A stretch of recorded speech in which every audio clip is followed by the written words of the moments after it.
All right, greetings, sisters and brothers. Can you hear me? Yes, sir. Great. I think first of all, let's start off with a round of applause for the folks that put this whole panel together.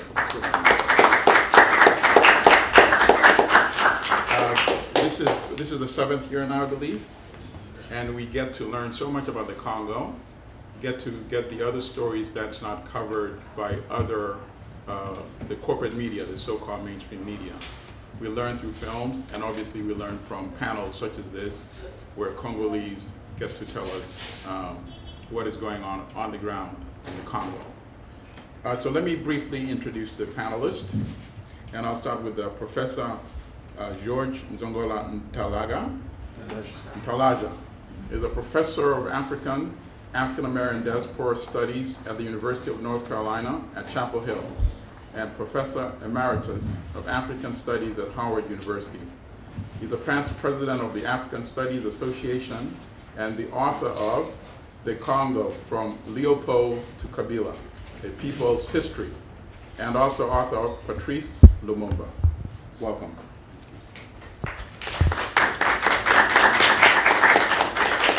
And then we have with us Sarah M. Kazadi. She covers a wide range of topics, and her video and writing work have appeared in the New York Times, CBS Sports, Newsweek, and other news platforms. Sarah is currently working on a documentary about the role of the Congolese youth and the role they're playing in the country's pivotal 2016 elections. Welcome. Thank you. And then we have somebody who says he just wants a brief introduction. He's a spokesperson for Friends of the Congo. Kambale Musavuli. Okay, so why don't we start off by having each of the panelists speak a little bit about the role of the youth in the Congo. I mean, what we read widely in media in the beginning of this year was the uprising by young people who came out to the streets when they heard that the President, Joseph Kabila, was making plans to perpetuate his rule, because his term is coming to an end in December 2016, is that correct? Mm-hmm. And there's a belief that he may want to do something that other African presidents have done, which is to try to change the constitution of the country so that he can run beyond the 2-term limit. So let's have our panelists let's start with you, Professor, and then we'll go down this way. Tell us, how significant was that uprising, and how does it compare with some of the activism of the youth in the Congo historically? Well, thank you very much.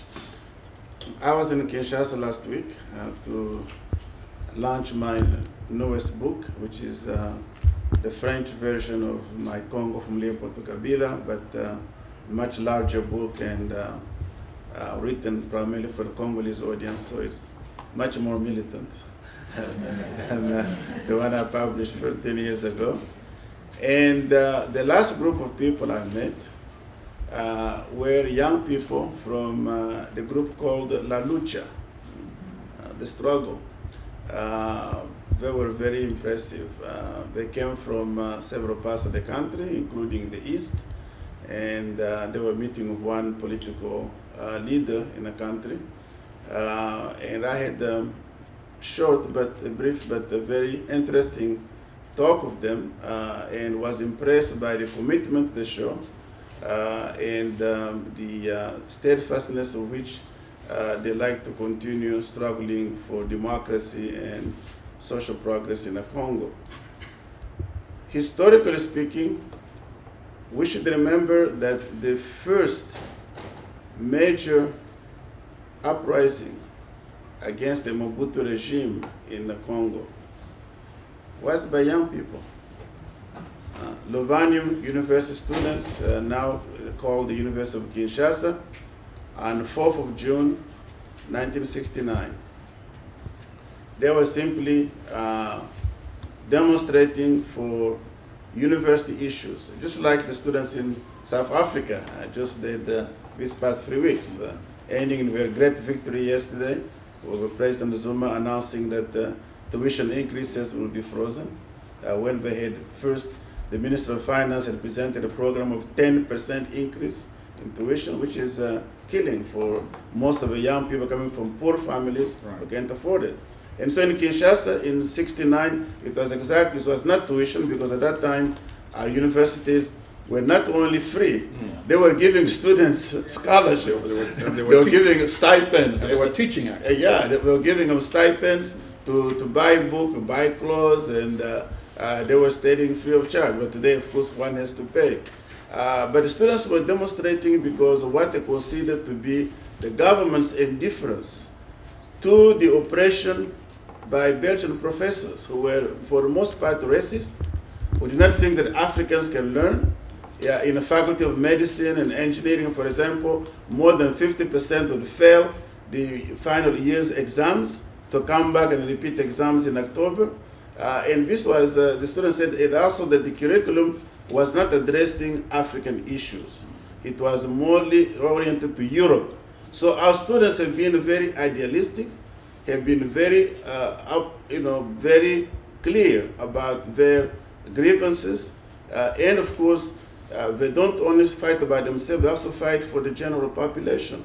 They look at their activism as one aspect of struggling for the good of the country as a whole. And young people have also been the main supporters of the more progressive political parties. For example, today we have in Congo so many political parties, but don't let anyone fool you. If you're in Kinshasa, they tell you there are only 2 political parties that can mobilize people. And that is the unified Lumumbis party of Antoine Gizenga, the old man, PALU, and the UDPS of Etienne Tshisekedi. All the others are parties that one may call, in French we say, le parti de l'état-major, les états-majors. These are the party of staffs. They only consist of a president and vice president and maybe some of the family members. They don't have any followers to speak of. But in Congo, everybody wants to be in a political party, because having a political party means you are potentially a minister. Because when there's the need for you and you vote, they're going to name you a minister or name somebody in the party, so on. But this is not the kind of thing that our young people want. They want to see real development. And the events that the moderator referred to, which took place in January, was also interesting in the sense that we had support from young people from other African countries. The Ballet Citoyen movement from Burkina Faso, the citizens cleaning movement. We want to sweep away the old order and the corrupt order, replace it by a better order, and the Yanamar movement from Senegal. But this is enough. We've had it. We don't want it anymore. So all of these indicate the awakening of African youth, like the South African young woman saying that, well, we expected so much from 1994, and now 21 years later we have nothing. And this is a feeling that we have after 55 years of independence. Wow. All right, thank you. On that note, let's keep it moving. Yeah. And Sarah, you also engage some of the youth because you're working on a documentary, is that correct? Right. So right. obviously you have some conversations that you had with them to share with us. Yeah. So tell us, how hopeful are they? How determined are they? Yeah, they're very determined. What I learned when I was in Congo filming the film that screened earlier today was that, the events in January, it wasn't just like a whole bunch of kids ran out into the streets and protested. These are things that were laid out for months in advance. It was organizations, youth activist groups, seized the opportunity to come out to the streets. They've been planning, they've been organizing, they've been going door to door to educate their fellow other young people. They've been doing that for months leading up to January. So in January, when members of the opposition, realizing the power of the youth, realizing the important role they can play, decided to reach out to them, it was a coalition of groups. There are hundreds of youth groups active in Congo right now. The doctor spoke about La Lucha, which is one of the big ones, which is based in Goma. But there are lots of youth groups that are active right now. So January was just like a culmination of all of the work that these young people have been doing for the past few months, several months leading up to what happened. So I think that they are going to play an immense role in the upcoming elections, which is why I wanted to kind of hone in on them. We spoke to a lot of people. When I began the film, it was just generally about the elections. But then we spoke to a lot of people, we did our research, and we soon found out that the real story was the role that the Congolese youth is going to play in the upcoming elections. So I think that the government right now is trying to do everything to suppress them. There are so many young people who are getting arrested daily for even organizing a meeting to talk about the role that someone can play in the democratic process. There are people are being locked up for that. So, the government is I think, afraid of what they can do, of what young people can do, and they're paying attention and they're threatening them and, locking them away. But these kids are still doing it. They're still very active, and that's why I think that they're just so determined that there's definitely, you can definitely bank on the fact that they're going to play a role in But sorry, isn't it true also that the government reacted violently, and there were in fact several deaths during the uprising? Oh, absolutely. Did that intimidate some youth, or did it in fact inspire more to come out as a result of the violence? Yeah, it's funny because that's a question that I asked all the young people. I was in Congo in June and July, so months after what happened in January. And I was able to ask these young people, the fact that they're shooting you with real bullets, it's not rubber bullets or just tear gas. Several young people died in those January protests, not just in Kinshasa, which is the capital, but in other cities around the country, because these uprisings happen in different cities. So, and honestly, the young people answered that, some of the people who were in our group, after they saw that people are getting killed, and after having to carry some of their colleagues, to the hospital, a lot of them decided that this wasn't something that they could continue doing. But we did see a surge in people who are enlisting into the fight. We did see a surge in people who, are tired of seeing this happen all the time, and now so it works both ways. Yes, there's definitely a fear element, but if anything, it was more of a positive boost for them. They've seen a lot of the young people who weren't, interested in being activists earlier on. Now they want to be involved. Now they're, trying to sign up to come to the meetings and see how they can have influence in the democratic process. I think that's critical, considering that the Congolese youth makes up, over 60% of the population. So it's just really beautiful to see these young people want to play an active role in the future of the country. So Thank you. Yeah. Let's keep it going. Kambale, you are also involved in coordinating a lot of events here in the U.S. involving activities surrounding the Congo. Tell us from your perspective and what you know, how do the youth in the Congo coordinate their activities? How do they get their message out? How effective have they been? How has the government reacted in terms of trying to disrupt it? And how, young people are very clever. How do they overcome that? And how would you assess their effectiveness? Yeah, it's really been around technology. Technology has played a great role in communication. I remember in 2011, the government also shut off the SMS and also the internet during the 2011 elections. But you found that the government was not able to shut off BlackBerry Messenger. And mainly because the BlackBerry BBM network is located in Canada. That had no access to that. So while there was no information about what was happening, we were getting BBMs with image of tanks in Gombe, I'm sorry, not in Gombe, in some of the neighborhood outside of Gombe, just going and spreading like water, I guess, like hot water to people. And then to me, I say, young people are finding ways to communicate. We saw the same thing happen in January. When the internet was shut off, there were those who were using Tor. I didn't know that young Congolese on the ground actually knew what Tor was, and they were actually using that. That some were still able to log into Facebook while there was no internet access and still share information. So whatever the government will do around stopping the youth, I'm a firm believer that they will find different ways, different means to communicate. But I want us also to focus on January. January was not just a particular protest where people just on the ground rose up. I mean, he gave me even higher hopes to see that the government, at least in my lifetime, right, that the government had to change course because the people, especially young people, took it to the streets. They had a plan. They sat in dark rooms, created a plan of having the bill, did not expect the response of the people.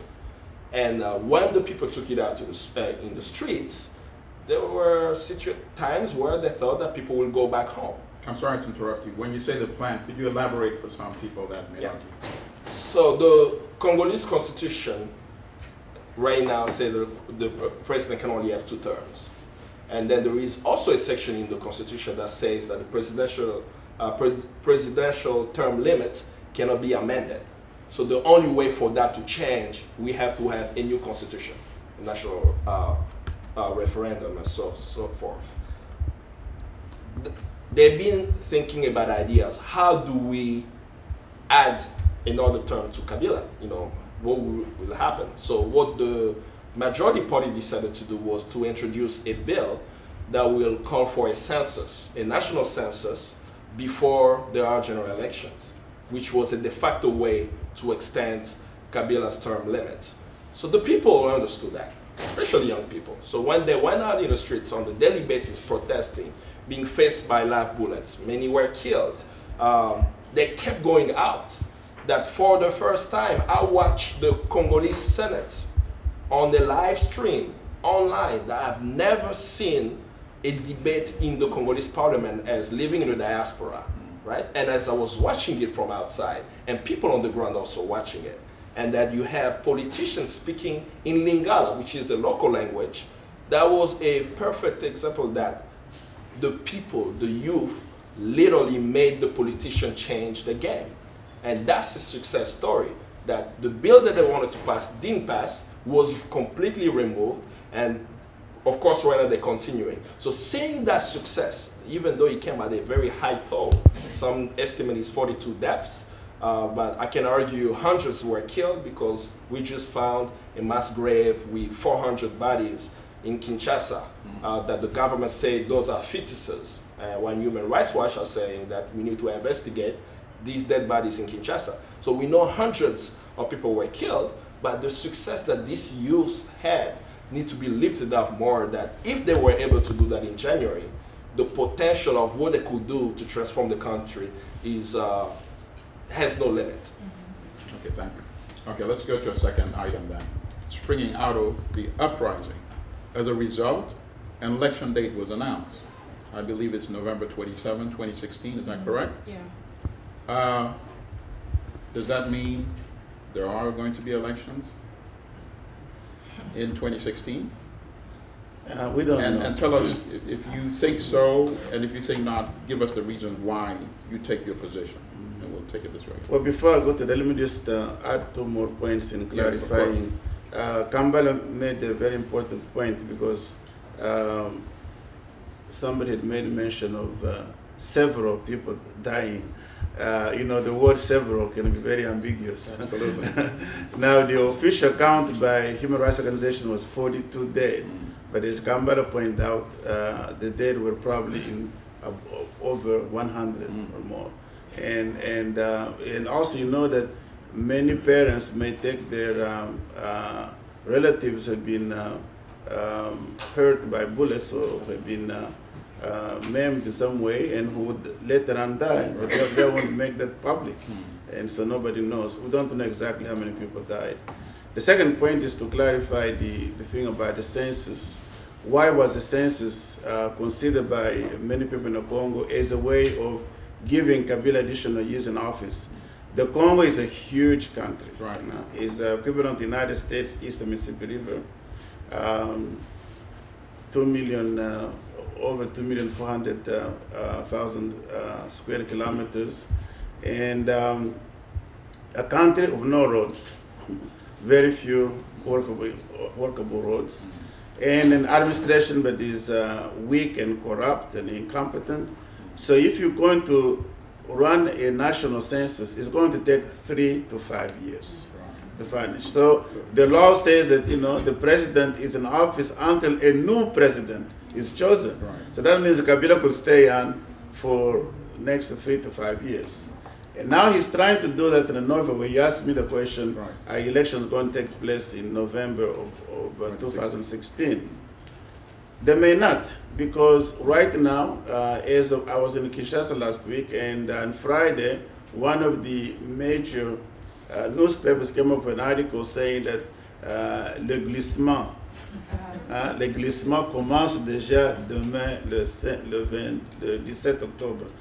That the, what is glissement in English? Slide. The sliding, the sliding, which means that Kabila's term of office going on beyond the term limit would start on Saturday the 7th, because the experts have estimated that it takes a minimum of 13 months to be able to organize free, fair, and transparent elections in the Congo at the level of the president and members of parliament.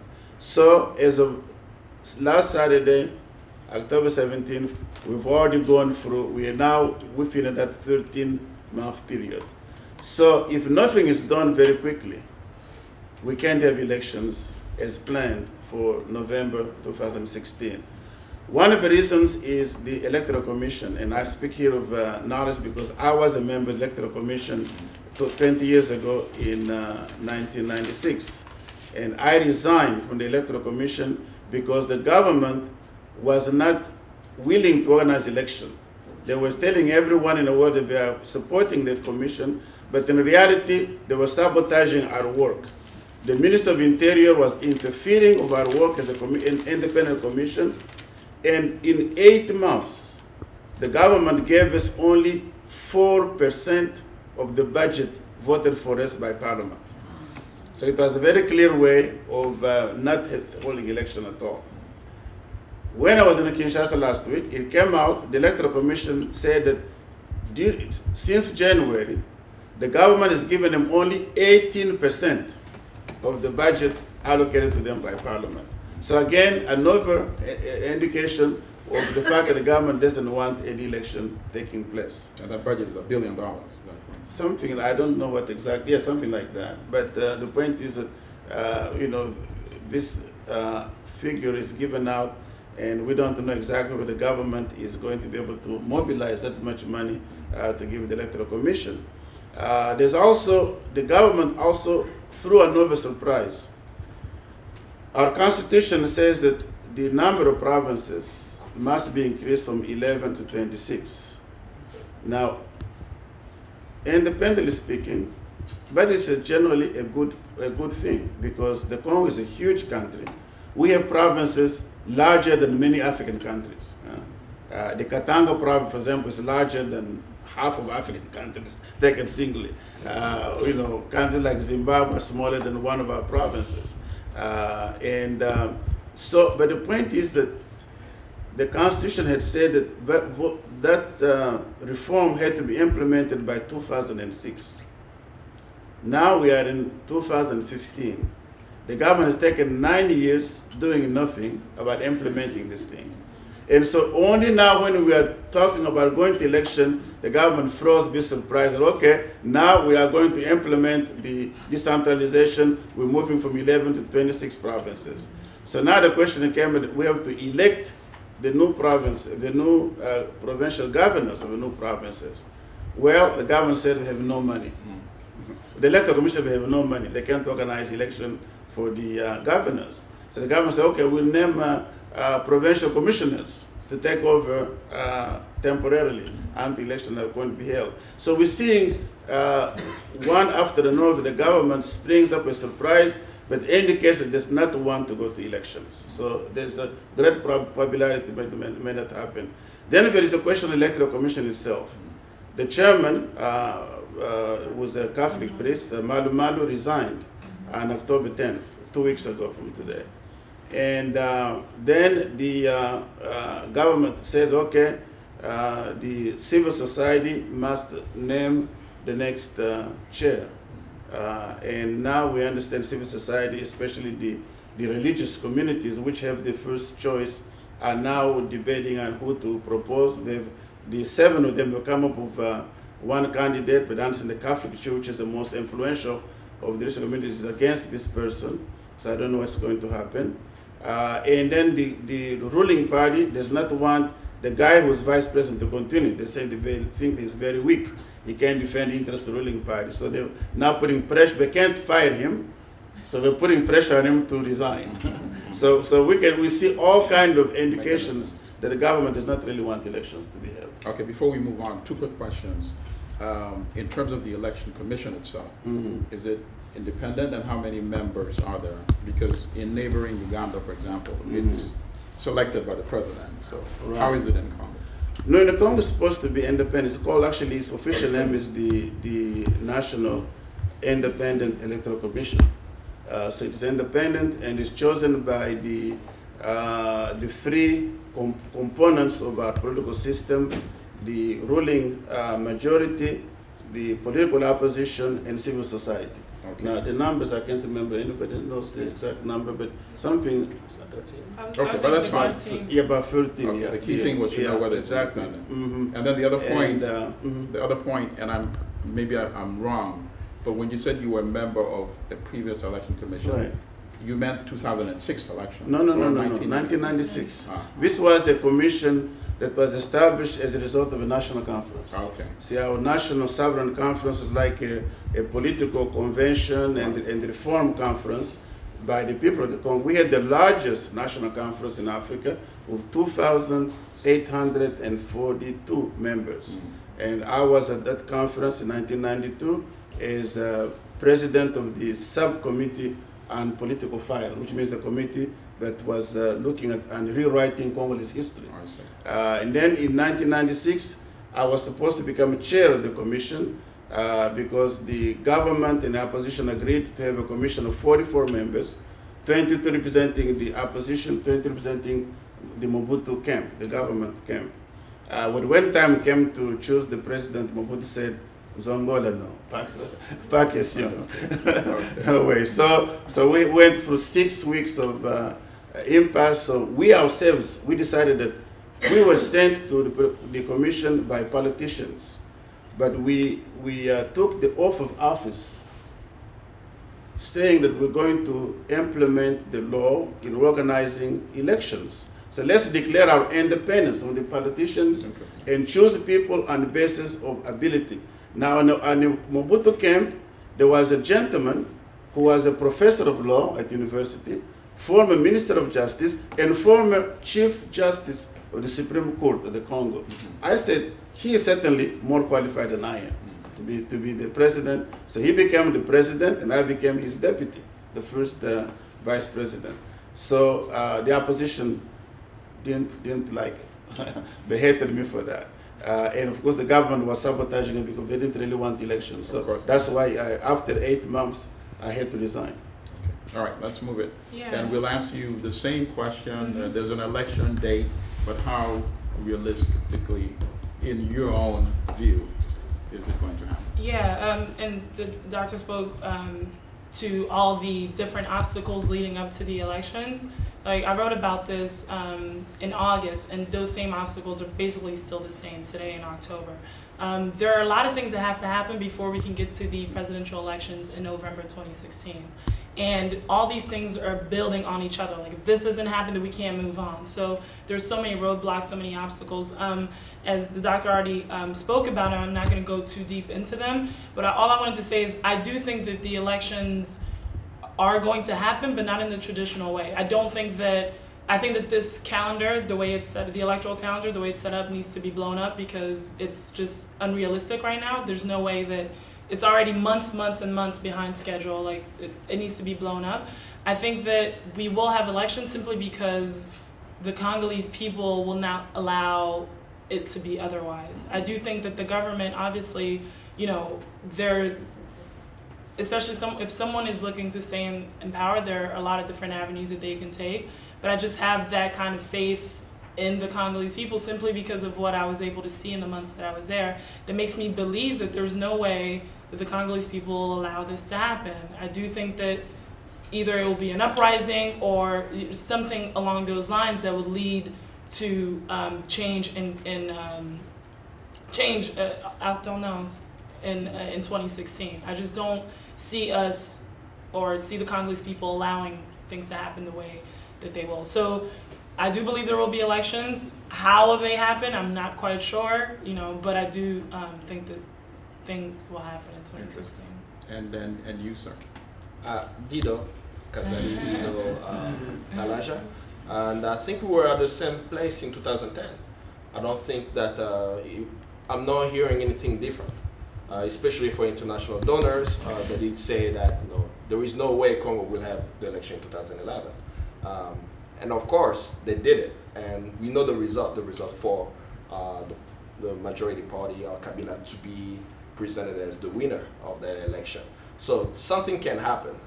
My hope is just to limit the amount of death and suffering of the people, because it's predictable what is going to happen on the ground. I'm also concerned about what's happening across the river in Congo-Brazzaville, because as change is happening also in the Congo, the same thing is happening in Congo-Brazzaville. That's not even getting more international media light to the challenge that they're facing there. So seeing what happened on March 15th was very inspiring, that young Africans are coming together for change in their homes. Seeing that our brothers from Senegal and Burkina Faso flew into Kinshasa to meet with La Lucha and Filimbi, and saying, let's have a Pan-African movement. If there is a problem in your home, it's also my problem. That was inspiring. So as change is going to be happening through the people of the Congo, let's hope also people will come and support, and let's find ways to decrease the suffering on the people as they will go to the streets to demand change. Okay, two things. Let's keep it with you this time, and let's come back this way. You mentioned the youth, and I think Sarah said the figure is as high as 60% of the population. Now, my question is, they came out to the street effectively early in the year. Will they come out to vote as well? Are they registered to vote? And what role do they play in the voting process? That's the one point. And then let's also add a point that you mentioned. You mentioned a neighboring country. So let's be realistic. There's some neighboring countries where the leaders want to stay in power perpetually, in Rwanda, in Uganda, and perhaps in Burundi. And that may also play a factor in domestic things in the Congo. So could you address both issues? Yeah. Start with the youth. Do they come to vote? And then the outside influence. There is actually a population that was now registered to vote in 2006. 2011 specifically, one supposed to be voting. They haven't been accounted for. That I'm wondering how that process will happen, because same as the electoral process of the registration of new electors hasn't necessarily happened. So will they come out to vote? I don't think the question is will they come up to vote. What I felt in January is that Congolese came out because they want change, they want something different. And at least with the youth that I was in touch with at the time, they did not come out in the streets because a politician asked them to come out. Now, they were sharing things that I'm in the street because there is a police officer harassing my mother every day in the market. I'm in the street because I don't have access to electricity and clean water, while I'm seeing these jeeps on the highway from Gili Airport to Gombe, on our highway with all these local elites driving crazy in the street, hitting population and not even caring about their lives. So they were sick and tired of the social conditions. So if using the electoral process will help in addressing the needs, that's what they will do, right? So, but as we all have kind of shared, the process seems to be much more difficult to organize a free and fair election logistically to that time.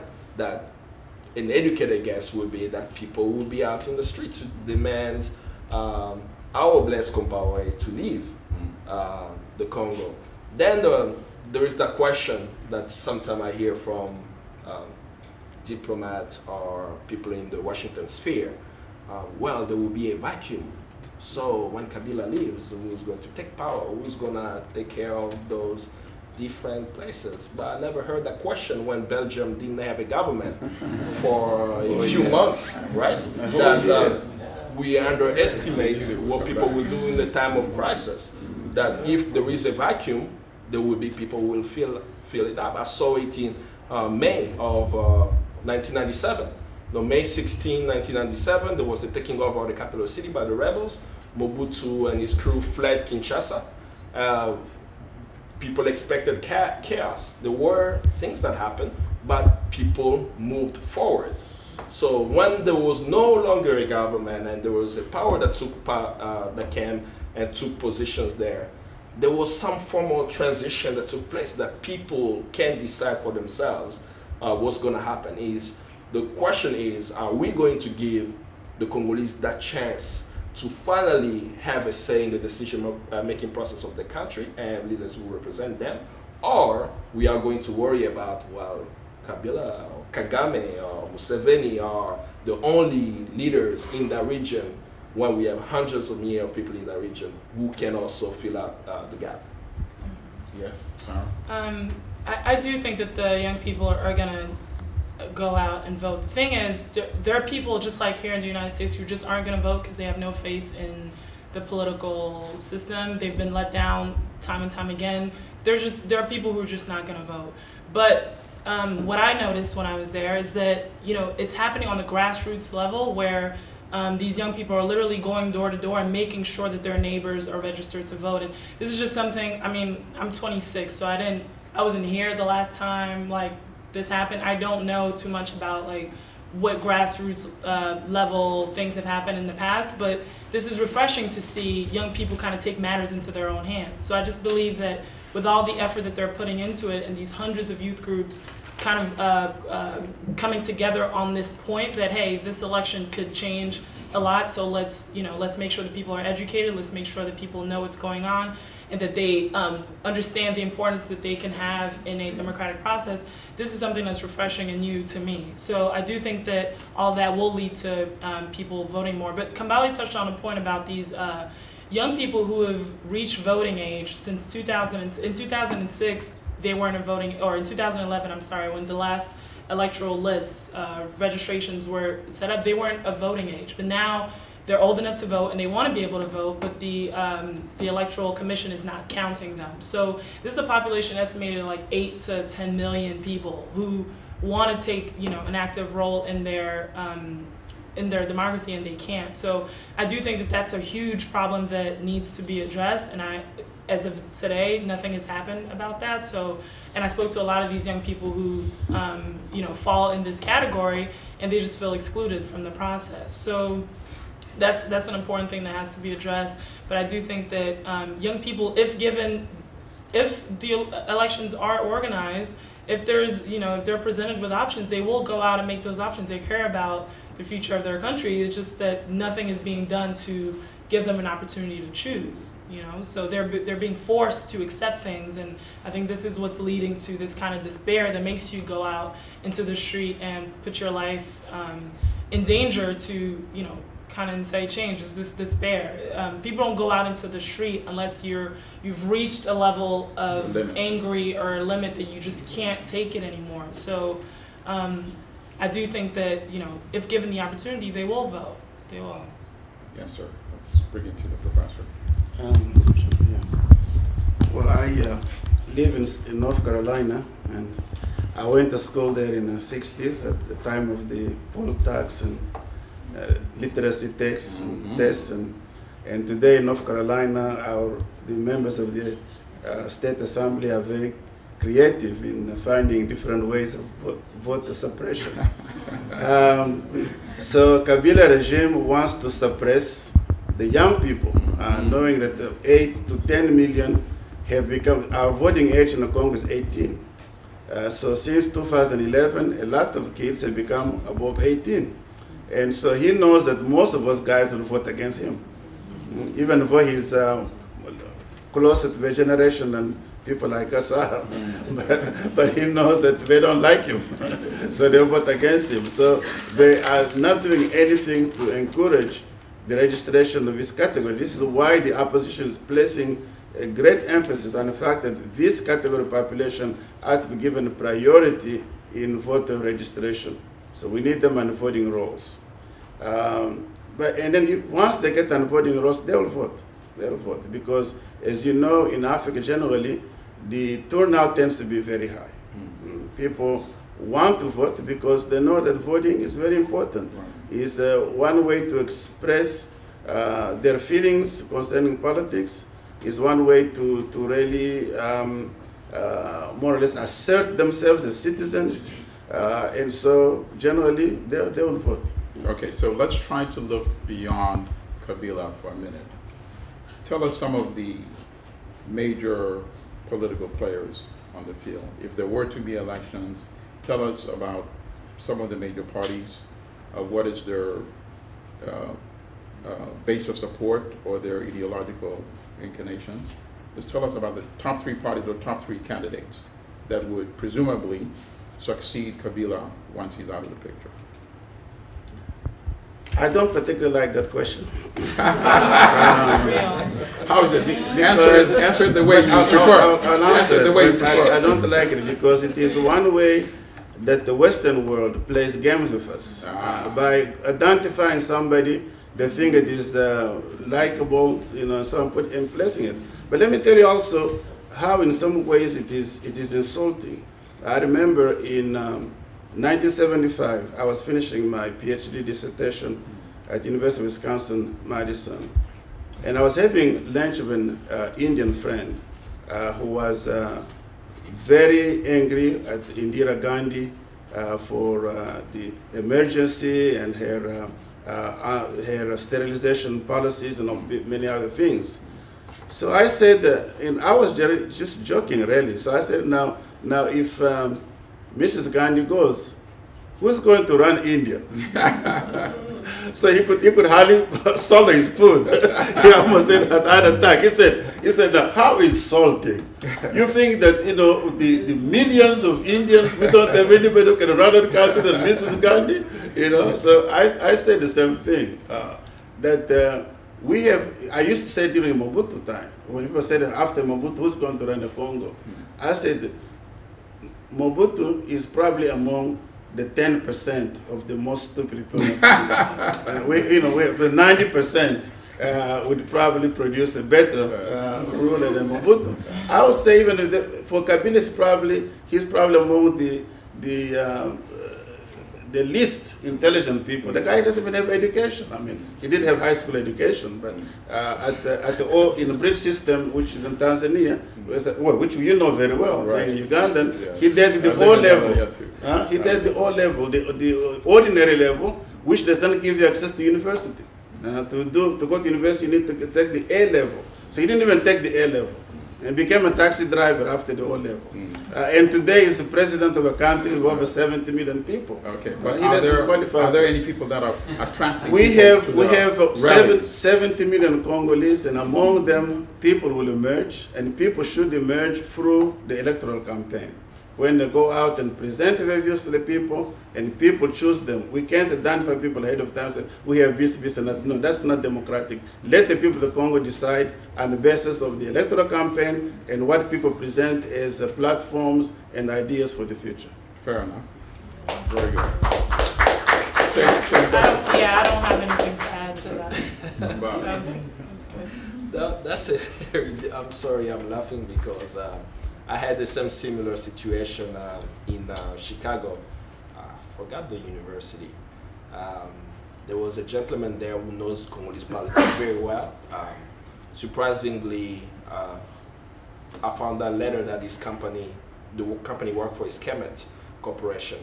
And Kemet Corporation funded rebels in Congo. It's on the UN, I'm sorry, let me change. I misspoke. Kemet Corporation was identified by the UN report in 2001 as one of the corporations illegally pilfering Congo's resources. But he was very knowledgeable in the room, and he asked the same question to me, and I gave the same response that Dr. Nzongola spoke. I said, but what about Mbemba? And Bemba is a Congolese politician who's now at the International Criminal Court of Justice. Then I said, well, if Bemba is running and the people vote for him, then that's what it should happen. So it's a very difficult question. But if we frame the questions differently about who has announced that they are running, there is one who has done announced, hopefully, not hopefully, but if he decides he's going to announce it soon, was Bernard Katompa. He's based in South Africa, and he's been coming back and forth to the US, lobbying the West, as always, as many politicians do. We have Moise Katumbi, who's the governor of Katanga. He has not announced officially that he's running, but there are many indications that he's going to be running for president. And he has also hired a lobby firm, not in Kinshasa, but in Washington, D.C., for the past year for his campaign. Kabila has not announced that he's running, but there are many indications also that he wants to stay beyond his power. There is the president of the political party, UNC, Vital Kamerhe, who was the head of the parliament in 2012. That's when he resigned, and then he's now a so-called opposition leader. There is an opposition leader that I keep hearing that people are encouraging him to see if he's going to run, Martin Fayulu, but I doubt that he will run. So we are going to wait and hear names. There are names of people. I'm seeing someone on Twitter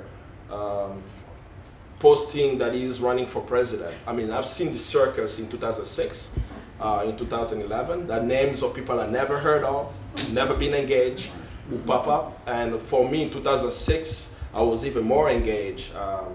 Full disclosure, I was the webmaster for Dr. Kashala. I was young at the time, and I really believed in what he was doing at the time, right? So one skill that I knew I had was that I'm a webmaster.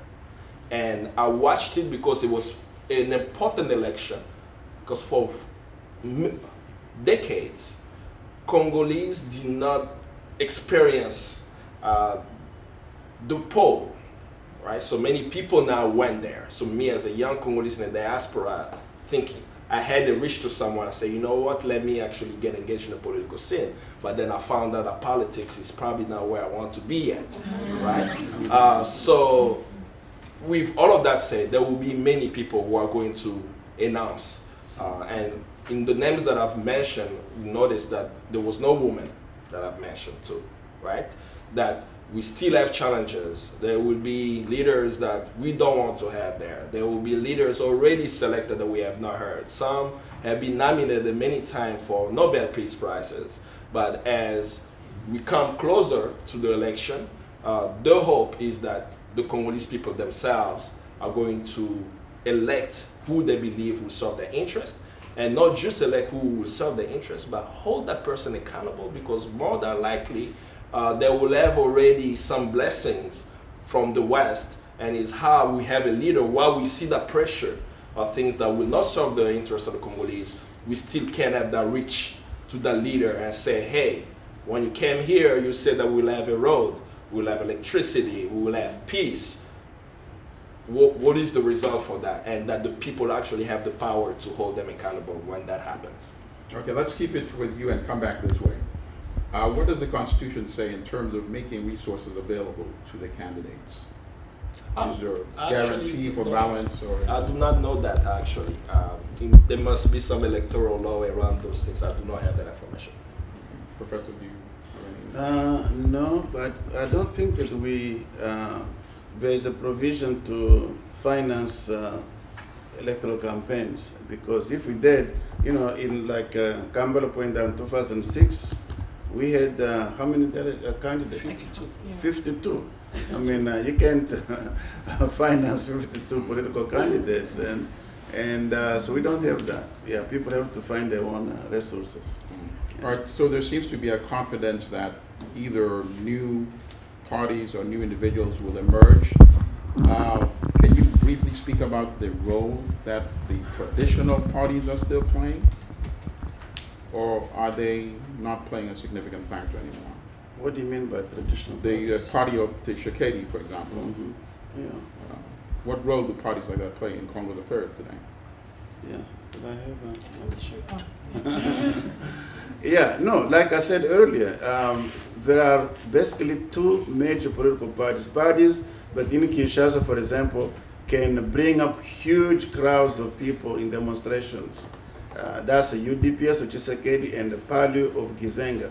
Other parties, even Moise Katumbi, Kambale mentioned, the former governor of Katanga, he doesn't have he used to belong to Kabila's party. And we know how Kabila parties organize its meetings. It gives people money. It has to bribe people to come to assemblies. Tshisekedi and Gizenga don't have to give any money. You know, if it is announced, people will come, you see, because these are the parties, but they've been there for many, many years, but they have a traditional constituency, which is well known. And most of the other parties, Jean-Pierre Bemba, the MLC, we have to remember that the MLC was created by your president, Musavuli. And fortunately for Jean-Pierre Bemba... Who is not my friend, by the way. But Jean-Pierre Bemba was clever for basing his political work in his own province, Equateur province, Mobutu's province, and which had suffered tremendously from the Laurent Kabila regime. And so he had tremendous sympathy on the part of the people. So he was able, although his party was created by foreign power, it was able to form a social basis. It was one of the rare. Does Kamere has a social basis? I doubt it. And these are the people that Kambale mentioned, Dr. Kashala. Dr. Kashala, before he ran in 2006, he did something interesting.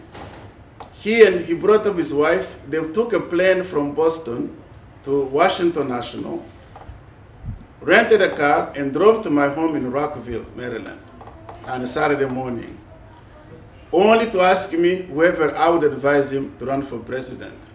Well, he didn't follow my advice. My advice was no.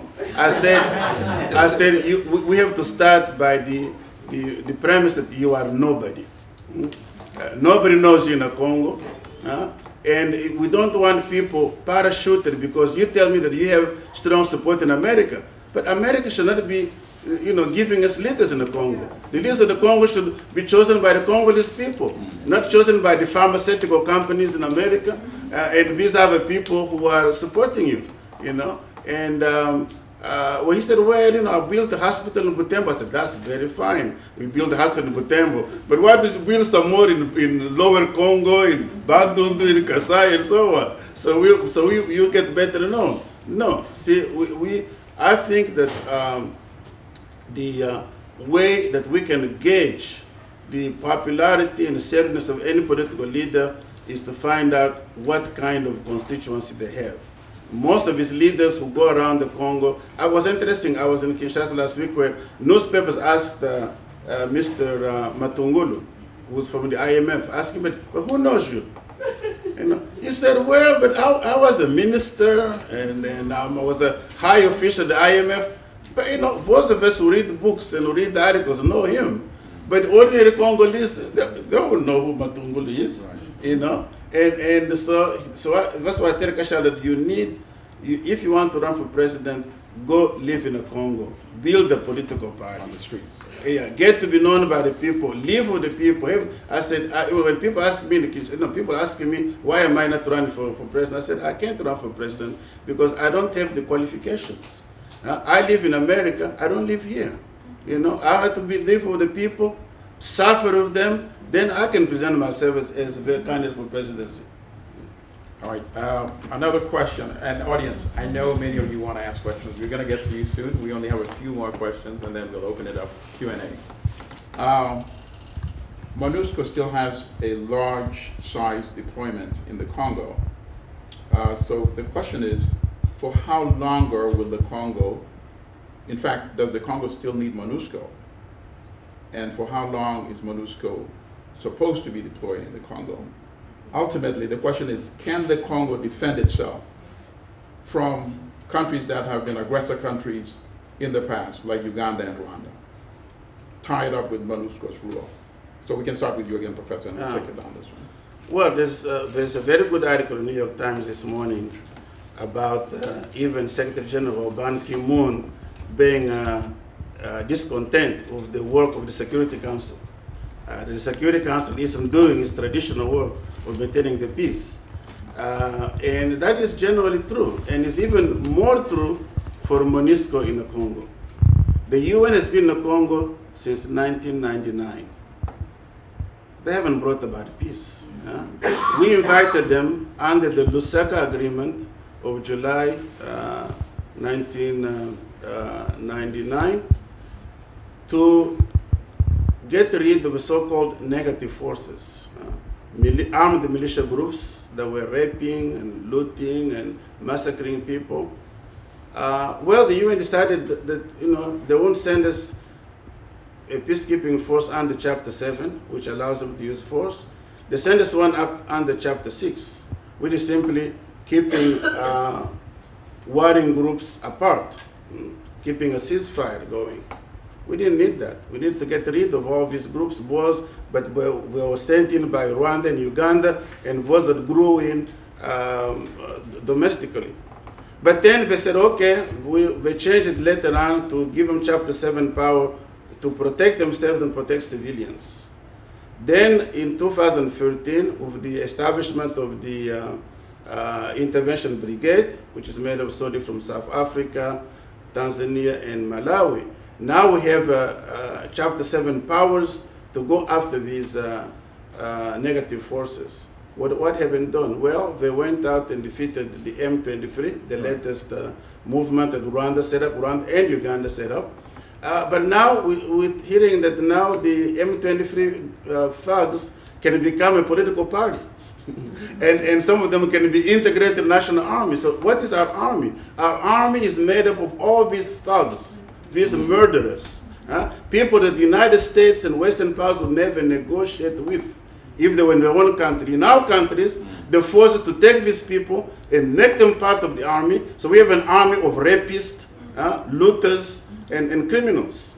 And we would have general, and many of these guys have officers who proclaim themselves colonels and generals. And they maintain those titles in our national army. A guy who can't read them up, a guy who's even illiterate, he's a colonel or a general in our army. Now, where in the world have you found such a thing? That is why we don't have peace in Eastern Congo, because we don't have an army worth the name. And I've said this in Kinshasa. I'm not just saying it here. I said it in Kinshasa as well. And I said it in my book, which I published last week. So I tell them that this is not what a state is supposed to be. So we don't have a state worth the name in the Congo. And so MONUSCO, its role now has changed from peacekeeping to stabilization. Well, we don't have peace, we don't have stabilization. What are we doing? They're spending over $1.5 billion a year. I tell them they have to leave the Congo. We don't need them. You can keep that. That was well said. I don't have that much to add. I was just going to say that, yeah, the premise is good, but there needs to be results. And as up until now, we haven't really seen results. And we've even heard of members of the MONUSCO also raping women and also inciting some of this violence that they're hired there to fix. So I personally don't have, not to offend anyone here who is with MONUSCO or the UN, but I personally don't have faith in it because the results aren't there. So that's. And you, sir? Yeah. MONUSCO and other UN branches have played a dual role, right? There are some times they have done great work. Then I will speak specifically on the UN group of experts who are not necessarily considered as the UN. They hired by the Security Council to produce this report. So thanks to their work, we've been able to use the reports they've published to let people know, hey, the United Nations, still remember 2012, how chaotic it was, where we have a UN group of experts documenting how military uniforms are being distributed with pictures of where it's dropped off and how people are picking it up, with cell phone records, with text messages record, showing clearly with how these militia groups, especially the M23, is communicating with high officials in the Rwandan military, James Kabarebe.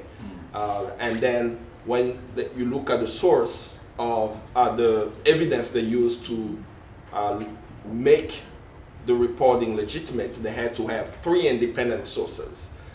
So in anecdote, speaking to one of the group of experts, after all of that happened, we were having a discussion around, how many evidence did you have on James Kabarebe?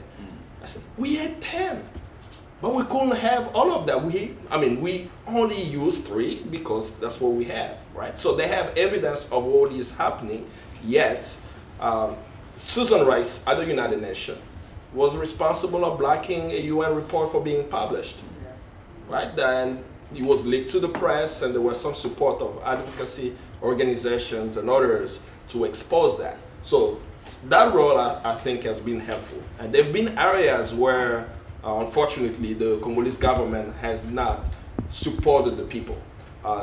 The support from UN agency has been helpful, but not sustainable long term, right? So it's because of the lack of political will for the Congolese government to do so. But then I will agree with Dr. Nzongola that do we need the United Nations there with the mission that they have? And when you have to think about success, this is why you came and this is what you have accomplished. Should the United Nations stay there? No, but it depends also answer, like how do we make sure that, for example, unfortunately they're not helping as much, people in Beni and Butembo are not butchered every week by unknown armed men who are just killing hundreds of people, and the Congolese government is not intervening. The MONUSCO forces do not know how to engage in that situation at the moment because they have not actively stopped the killing in Beni and Butembo, and so it's what the Congolese people are left to. That's why it's so important for the Congo to have leaders who represent them and transform this so that the government of the Congo is actually doing the work that international organizations are doing right now in the Congo. All right, so Sarah, this question is for you because you've had some coverage that you've done on the Congo in some of the so-called mainstream media here in the U.S. What type of coverage is lacking today? What would you like to see covered more in some of the Western media, the major media here? And how can that be accomplished? In relation to Congo? In relation to Congo, yes, of course. I mean, you're not getting Congolese people telling stories about the Congo. That's what's lacking. There's no platform, or even some of these media companies, they don't really care, or they have an agenda that they go into the Congo with. When I was in the Congo, there were other members of the BBC, even the New York Times, who I was writing the article about. People come with their own idea of what the story is, and they don't want to. Sometimes they don't want to allow the story to reveal itself to them. So they write the stories in advance. Right, they write the story in advance, and then you go and just talk to people, just kind of fill in the blanks a little bit. But you already have your own Western idea of how things are supposed to be taking place, and that's something that even myself, growing up in the United States, is something that I've had to actively break down in myself. So I know that it's a challenge for them because it has even affected me, and I'm from the Congo. So it's something that you have to put that effort into, not trying to tell the story the way that you think it is, but allowing the people to tell you what their concerns are, allowing, go there, speak directly to people. And that's another thing too. There's like something that can be fixed is this like parachuting in, writing about it briefly, and then leaving and not coming back until, okay, we're going to parachute back in, talk about, it's like there's no continuity. And there's just really I think the biggest hole, or the biggest thing that could change is people from the Congo having a voice and, telling their own stories on some of these bigger, platforms. Right. I think that in Europe, maybe they have a somewhat of an edge on how they cover the Congo simply because of the language. I don't take that lightly at all. I do think the fact that Congo is a French-speaking country, and you have European journalists who speak French and who are able to go down there and actually talk to people. They have they do a little bit of a better job than the American media does in covering the Congo.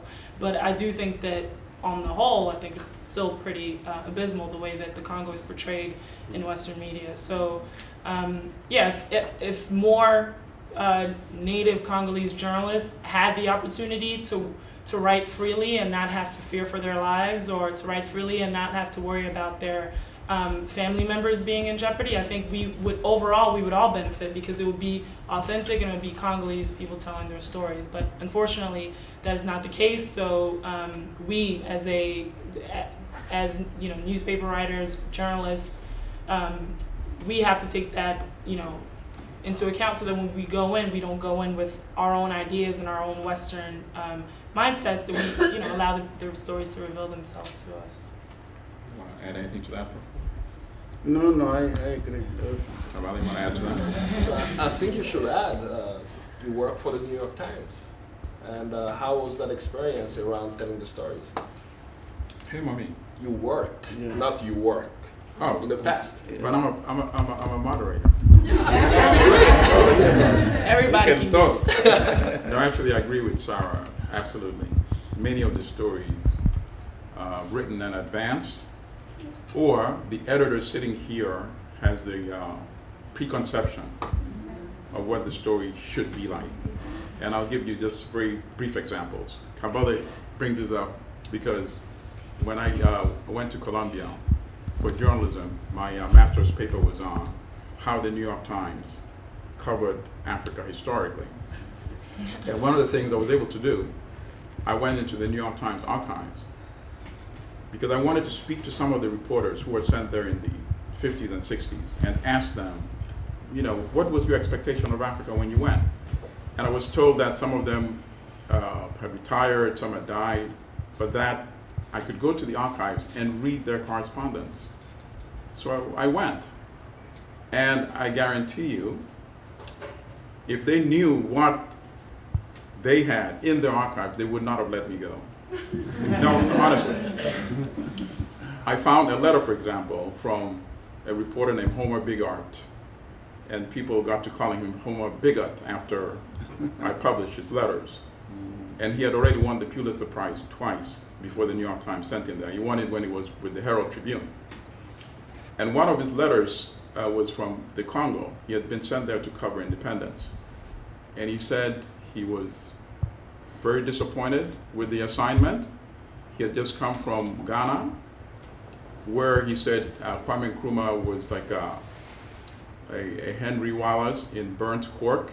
He was referring to a southern racist politician in the US. And he said, I pretty much prefer the primitive bush people because cannibalism was the best antidote to the population explosion in Africa. This was a reporter writing to his editor. And he said in the Congo, he was also disappointed because he could not find any pygmies to interview about the meaning of independence. But by the time his article was published in the New York Times, he was quoting from pygmies that he had confessed he was not able to find in his private correspondence. Because what I did is, after I read all these letters, I said, let me go and see what they actually published as articles. And in his article, he said, to pygmies, independence means more beer and more salt. And I put this all together, and I actually wrote a book about it called The Hearts of Darkness, How White Writers Created the Racist Image of Africa. I didn't mean to discuss it tonight, but he sprang it on me. But I think it does have some relevance, so thank you about that. All right, so why don't we, before we open it up to the audience now, I have mixed feelings from what I personally heard from the panelists. I heard a lot of encouraging stuff in terms of the Congolese not being willing to let anybody stand in the way of elections. But then I hear about all these rapists and murderers comprising the national army. So obviously, that to me is a big concern. So I would like the panelists to tell me, after they weigh everything together, do they come out more on the side of hope, being much more hopeful for the Congo, or they still have a lot of reservations as we head toward 2016? And we'll take it in order, and then we'll open it up to the audience. No, I'm basically optimistic. This is typical African disposition. The African people are extremely resilient people. True.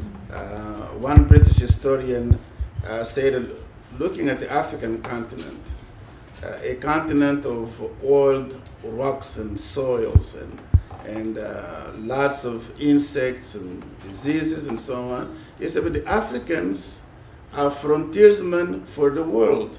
But they have preserved a piece of the world with lush tropical forests and pollution-free waters, ways, and so on for humanity as a whole.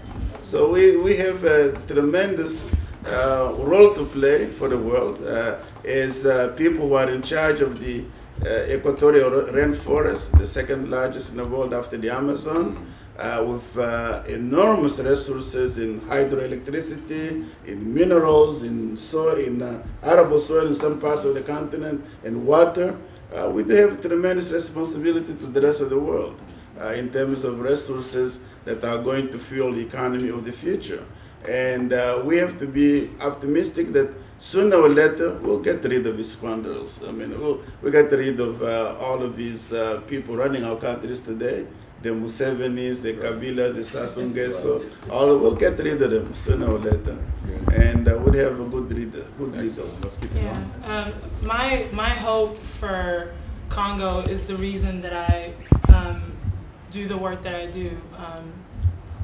This optimism that the country can change is kind of what fuels me, because the only reason I'm covering the role that the young people are playing in the upcoming elections is because I want to be able to say that I was there when it happened. I want to be able to say that I documented it not only for myself, but for like my kids. That's something that's very real to me. I do think that this is something that has to be documented just for future generations, and I just think that it's on the Congo is on the cusp of something big. So that optimism is what keeps me going. I fully believe that we will see change in Congo, hopefully sooner than later. But yeah, I don't think that optimism is ever going to go away for me, because at that point is when I won't do this anymore. So yeah, I'm definitely optimistic about the future. You, sir? Yeah.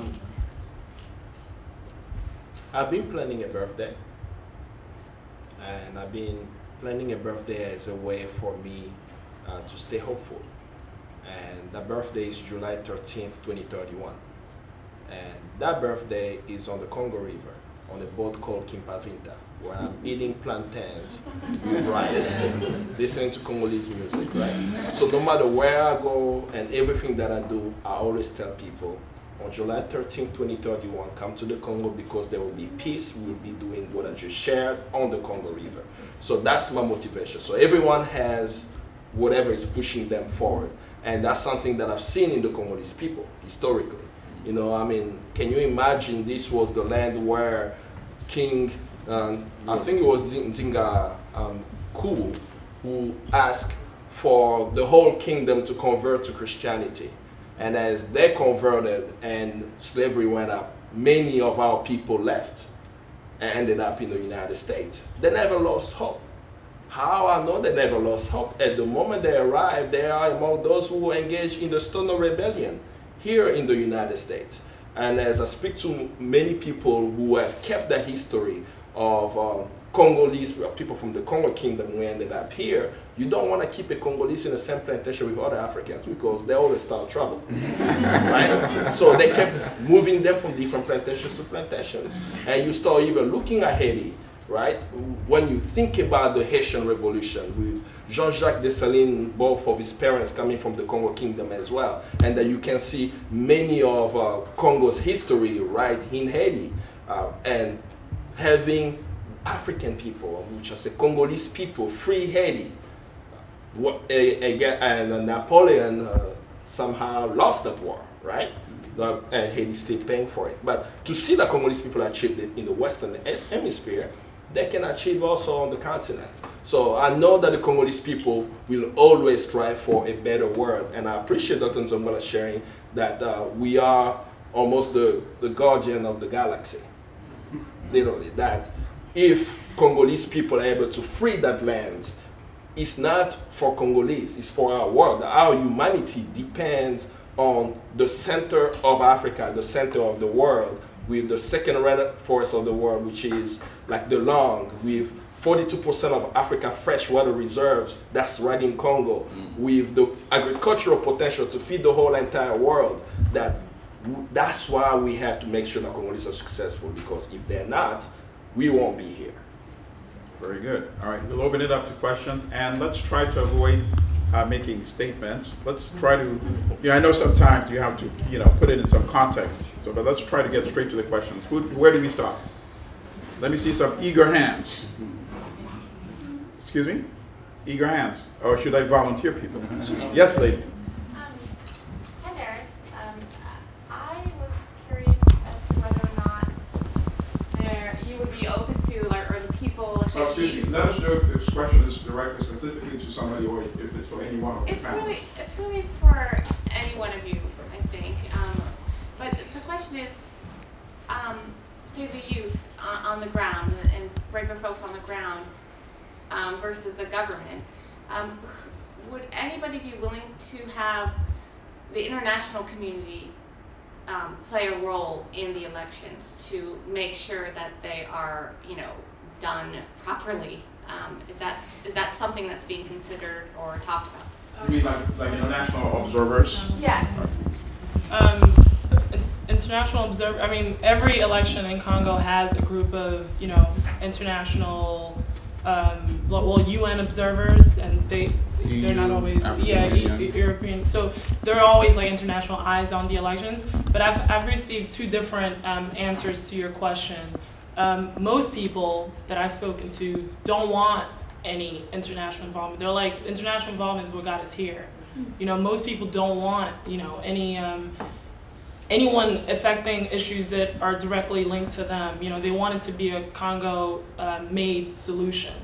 But I've also heard people say, look at what's happening. The international community needs to come help us because this is unthinkable. You can't let them get away with this. So I've heard both sides, but the vast majority that I've spoken to, they want to handle their own issues. They don't want, any outside influence.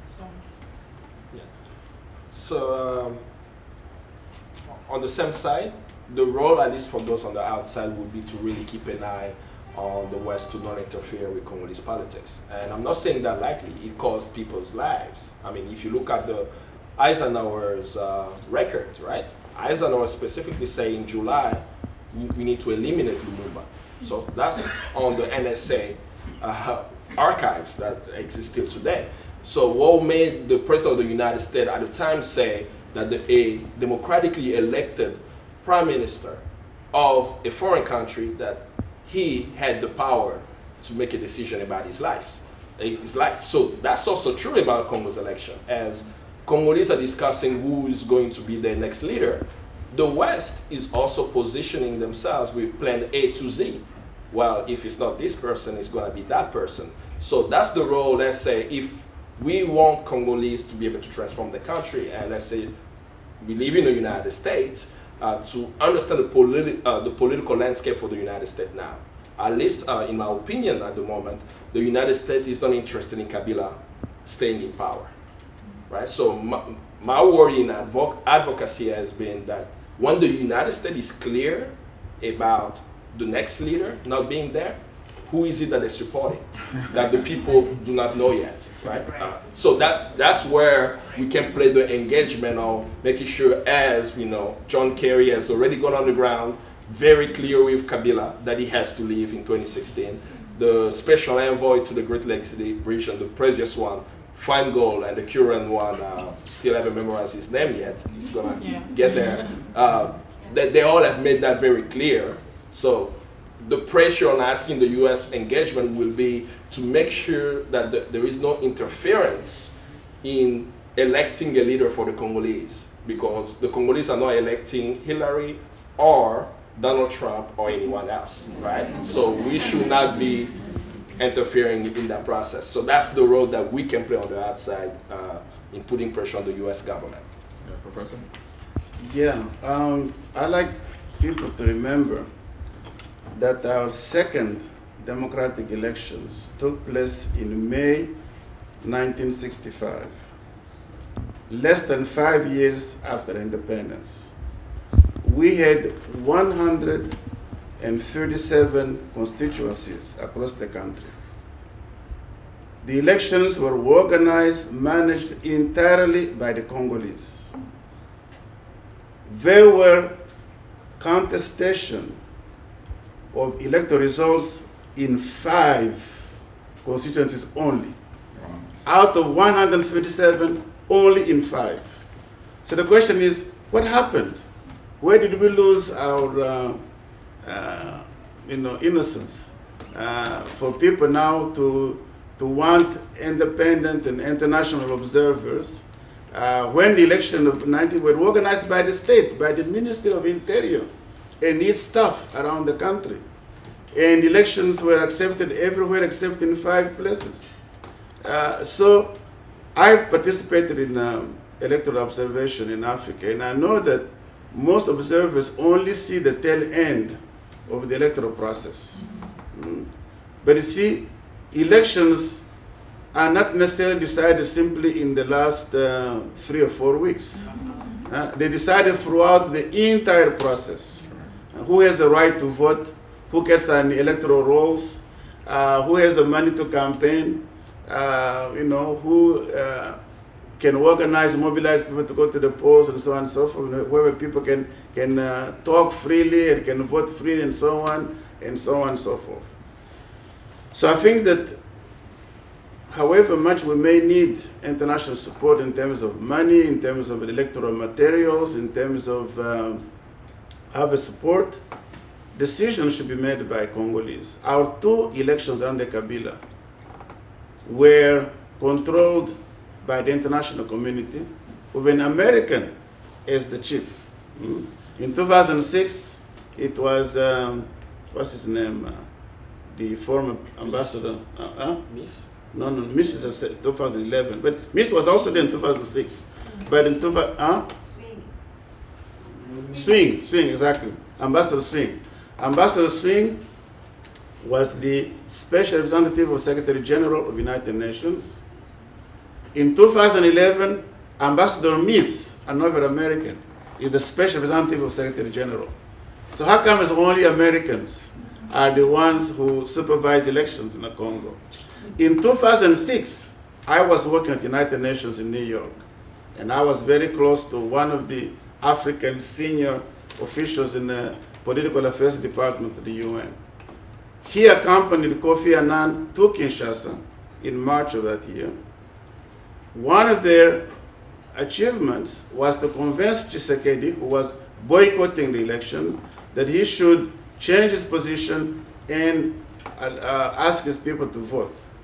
Tshisekedi said, yes, I'll be willing to do that on the condition that the enrollment be reopened, the registration, voter registration be reopened for his followers to whom he had ordered not to register, to come and register. Do you know who was the first person to come up publicly and say, no, it can't be done? Ambassador Miss, the U.S. ambassador to the Congo. He was then U.S. ambassador to the Congo. He said, no, there is not enough time or money to do that. But who gave him that right?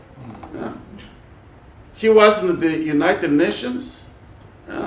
He was in the Congolese government. He makes a statement, and that decision stuck. Wow. So he prevented Tshisekedi from participating in elections. And then in 2011, he is the overall boss of the electoral process, in which everybody knows in 2011 were totally fraudulent. And Kabila lost those elections, and Tshisekedi won them. But then Kabila stays on. The international community says nothing. He stays on. So this is what we don't like in terms of the international involvement. If it amounts to anointing people they want, contrary to the wishes of the Congolese people, that is unacceptable. All right. Yes, sir. My question kind of goes with the last answer. And altogether, I'd like to know what is the best outcome for the Congolese people. And I say that because I have this impression that, I'm saying this in Congolese, that we have this tendency to focalize on politics and major political events. as the thing as the iceberg that will change the course of actions. And I was in the Congo in 1997 when Mobutu was removed from power, and I saw the aspiration of the population then. And pertaining to elections, in 2011, I saw an enthusiasm that I didn't think existed among Congolese people. You know, I never forget, we had people in villages reaching out to people to try to give results, keeping up with. So I see that all these political events, they're always maybe the opportunity for people to expect something. But I always get the impression that it's a source of deception. Because, for example, in 2011, as you said, we have some high-profile politicians, some who are running for elections in the United States this year, who said statements like, we know that the elections were fraudulent, but we're not sure the winners are. And that's what the population was left with. And after all of the energy they spent, that's all that was ever amounted for 2011. And then a few years later, the same people, when they'll complain, they were told 2016 is coming. So now as we're gearing up for 2016, what is the best? Because when we put in all this effort and energy toward aspiring for the elections, sometimes they don't deliver for the people. So what is the best outcome? But let me ask you, you still won the elections. Oh, yes. This is just altogether another observation, another point of view. Understood. Besides the election, what would be best? Should we start with you this time and come this way? It'll be very short. Tikenja Fali. And for people that Africa's revolution should be education. That's because with everything that's gonna happen on the ground is about educating our constituencies back home about the reality, connecting them through technology to be able to share information, and for me, making sure that not many people are hurt. Because there is no government around the world that can stand the people who are organized and mobilized demanding change. That's what I hope is gonna happen, right? I'm calling it Africa Revolution, and then, but in order for you to achieve that, to get there, you need to educate the population. So I can't, in the electoral process, as Dr. Nzongola said, there are many things that need to happen, and where we can have like an impact would be educating our constituency about this is the reality, this is what to expect, this is how we're gonna mobilize. And so that's my grassroots perspective on what we need to do to have them with the expectation in their hand. Because they will know I did this, I got this result, rather than hoping that people are going to tell them that, so they can measure the actions that they do on the ground. Sarah? Yeah, I mean, just to piggyback on that, I think that, the best outcome for the Congolese people is to have their voices actually be heard and not have the political scope being organized or ran by, a handful of people, to actually not suppress the vast majority of the population. There's such a big disconnect between what people feel on the ground and like the people in power, or even the people who are in the opposition parties. There's a big distance between what the people are telling you and what you hear from people in power who, have mansions and live comfortably. So I think that hearing the concerns of the Congolese people is the best possible outcome for them, because that may lead to a revolution, like Kambale said, and like I believe as well. It may lead to an uprising, and it may just lead to genuine change in Congo, tangible change in Congo. So. Professor Dwight? Well, my answer to you is that first, go read Amilcar Cabral, our best theoretician in Africa, actually in the world. The speech he made in Havana in 1966, Fidel Castro said is one of the best analysis I ever heard of decolonization by anyone, anywhere in the world. Amilcar Cabral says that we have above all to worry about our own weaknesses. And that is the most important thought I've ever thought of, coming from his analysis. Because see, in any political situation, you do have two contexts, the internal context and the external context. Of those two, the most important is the internal context, not external. See, we Congolese tend to blame most of our things on outside. But how can we blame Lilliputian Rwanda against the giant Congo? I remember President Eyadem of Togo asking me, I was on a UN mission to Togo in July 1997, a couple of months after Mobutu fell. He said, Professor, could you explain to me how the mighty Zaire could have fallen to little Rwanda the way it happened? I said, well, Mr. President, you know, your friend, President Mobutu, neglected the army. Toward the end of his rule, the army had become a paper tiger. The officers were selling arms and equipment to rebel groups, including the Interahamwe and the former Rwandan army, from whom they've gotten helicopters, tanks, and other armored cars, so on. They sold them, all of those things, back to the Rwandans to fight Kagame. And then they were pocketing the money meant to pay the soldiers. There was no discipline. They become merchants and traders, nothing. And then looked at me and said, you know, Professor, I must admit, but my friend Mobutu mismanaged. It was a very interesting statement coming from the one leader in Africa who was the best imitator of Mobutu. Except that Eyadem, at least he kept, ruling the country well. Togo is one of the countries very well administered. Eyadem administered very, very well. Anyway, the point is that Kambale is right in talking about the need for popular revolution, but the people can rise and do anything. If they don't have leadership, that thing will go nowhere. So what is lacking in our country is having real leaders. Leaders who know to anticipate, who have a vision for the future, and who know how to organize to attain that vision. We don't have those leaders. We have opportunists. Like Kabila said, Laurent Kabila, in April 1999, he said, describing his own group, the FDL. He said, what is the FDL? He said, the FDL is nothing but a conglomerate of adventurers and opportunists. And that's how I call the regime by his son. It's made up of adventurers and opportunists. You have in that regime, people have been ministers in literally every government you can think of, from Mobutu to Tshisekedi to Kengo to the present, they are there. Yeah? Take Ntambu Mwamba, for example.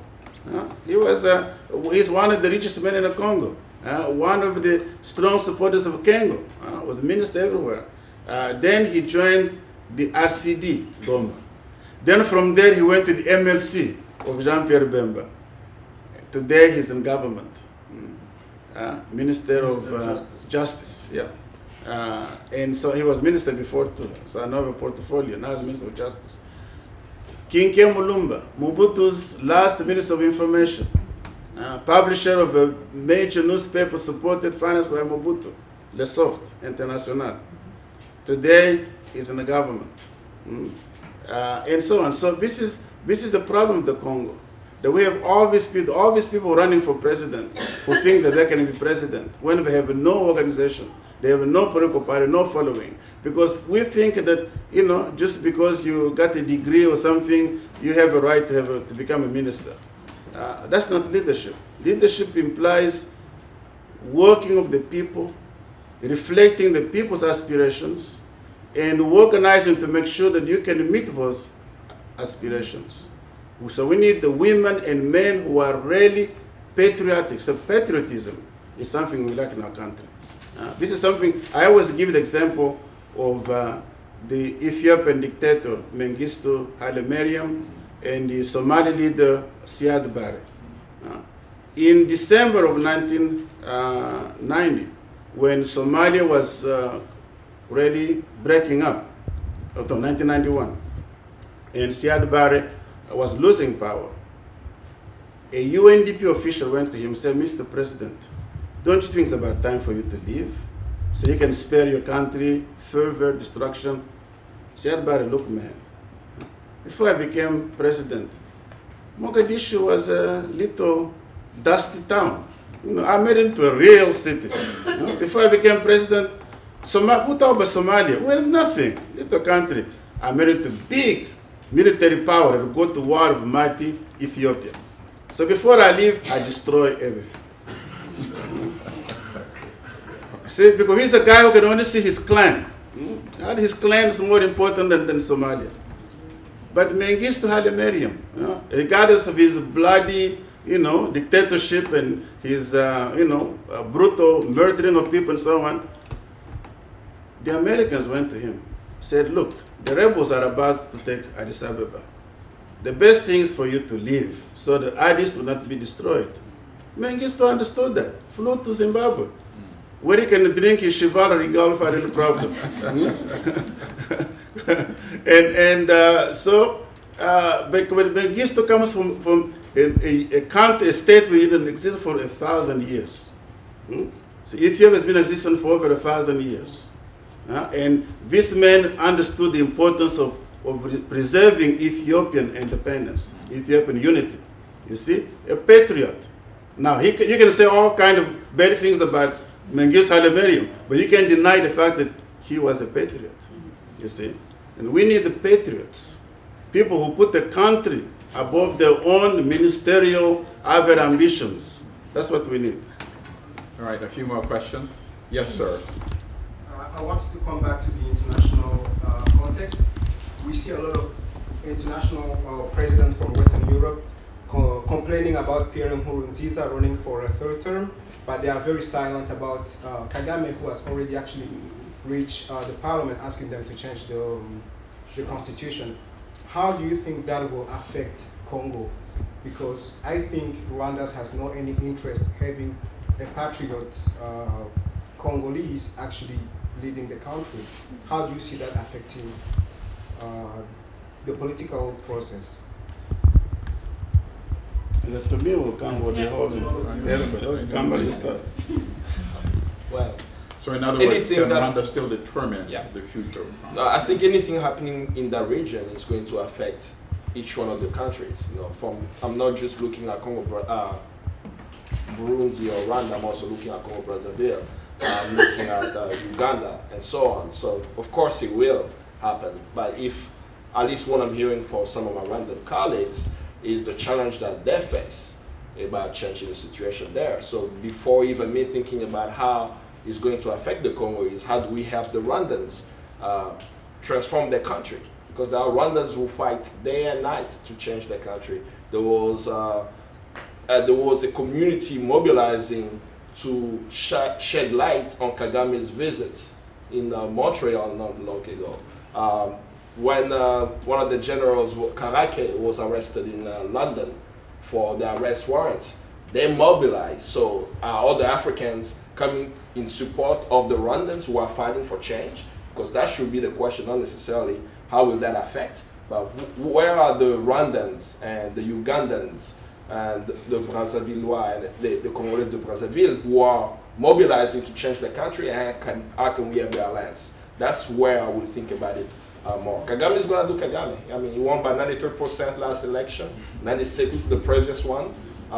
He's been in power there, he wants to stay there, and he's very clear that if he's not president today, he's going to be either the ICC, and hopefully, that's what I'm hoping for, that it can be tried by African tribunals. It's happening, I forget the country again, the leader. Yes, so that's what's going to happen. But let's also think about mobilizing support for Rwandans. Some of them, I even know that they put their lives on the line. I've been in events where one of the Rwandan genocide survivors, Claude Gatebuke, speaking on even behalf of the Congolese people, and he will speak there, and then he get attacked by Kagame's agents coming to the event and shutting down the event. That's the moment where we need to see Congolese and others coming to say, hey, here's the Rwandans who want change. How can we support them to transform the country? While also we are working in synergy for the people of the region to transform the whole entire region. Yeah, and I was just gonna add, like, Rwanda right now, from a Western point of view, is viewed as a emblem of success in Africa. Everybody kind of points to Rwanda like a successful economy, everything's doing. But like if you really look at it, that's just like, I mean, again, just a Western like tainted view, because I mean there's massive suppression happening in Rwanda right now. We can go on and on about how terrible Kagame is, but all those people that Kambale is talking about who are working on the ground trying to bring change to Rwanda, like, yeah, those are the people who I'm concerned about too, because a lot of them are being killed, a lot of them are living in exile right now. So I'm more interested in seeing like what happens there with Kagame actively pushing to, do what was anticipated. And so, but I definitely do think that what happens in Rwanda will affect the Congo eventually, but hopefully it doesn't get to that level where Kagame is successful. Yes. Well, going back to your premise about the external context, my main criticism of the Obama administration is that it continues the hypocrisy of previous regimes. We know that Obama went to Africa twice, in 2009. In May, he was in Cairo. In June, he was in Accra. In May, he gave a wonderful speech on the relationship between the United States and the Arab world, and where he said all kind of nice things and correct things about the fact that Islam is not a violent religion, and the United States is not at the war of Islam, and so on. In Accra, like he did in Addis Ababa recently, he gave us a look-down lecture. Was lecturing to kids, like I do to my students, about democracy, But he had no courage to lecture Mubarak, who was a virtual dictator, the guy who organized a rigged election time after time. He never said a word about democracy in Cairo. But that was the real theme of his talk in Accra, that what Africa needs is not big men, but strong institutions. In Addis Ababa, it's the same thing. But see, that's the problem. This is the hypocrisy. Because today, communism has been replaced by the war on terror. If you were, during the Cold War, if you're an ally of the United States, you can murder your own people, they don't care, because you are an ally in the war against communism. Today, the same thing in terms of the war against terror. You can be a bloody dictator like Paul Kagame is in Rwanda, but who assassinates former associate of his in South Africa and elsewhere. But he's the ally of the United States in the war against terror. So you don't, and then in the attempt to control the Congo, so you don't do anything against him. So that's what I criticize the most, and that's what it is really the weak link in terms of having a foreign policy that is consistent, but is going to draw praise and respect in Africa if we see him taking a consistent position to defend the democracy wherever it is being threatened, and to say that a dictator is a dictator, and so on. So that's the major problem. And so for Rwandan people, and certainly I support those who are fighting against the Kagame regime, they have to be supported, that they deserve to have their aspirations met, and to have every Rwandan the right to think differently from Kagame, and for people to say that yes, there are Hutu and Tutsi in Rwanda. Not just Rwandans, all these, and of course, you have 3 different groups in Rwanda, and they do exist, and they all have a right to express their identity alongside the Rwandan identity, because all of us have multiple identities. In the 21st century, there is no place on earth where you only have a single identity. We have multiple identities. All right, we have a few minutes left, so why don't we take one from this side? You had your hand up for a while. Why don't we take you, and I think. And her. Where is she? Okay, okay. So 1, 2, 3, 4. And the third man. Okay. Let's start this way anyway. Go ahead. Je peux parler en français? No. Sorry. Oui, tu veux parler? Non, parlez, on va traduire.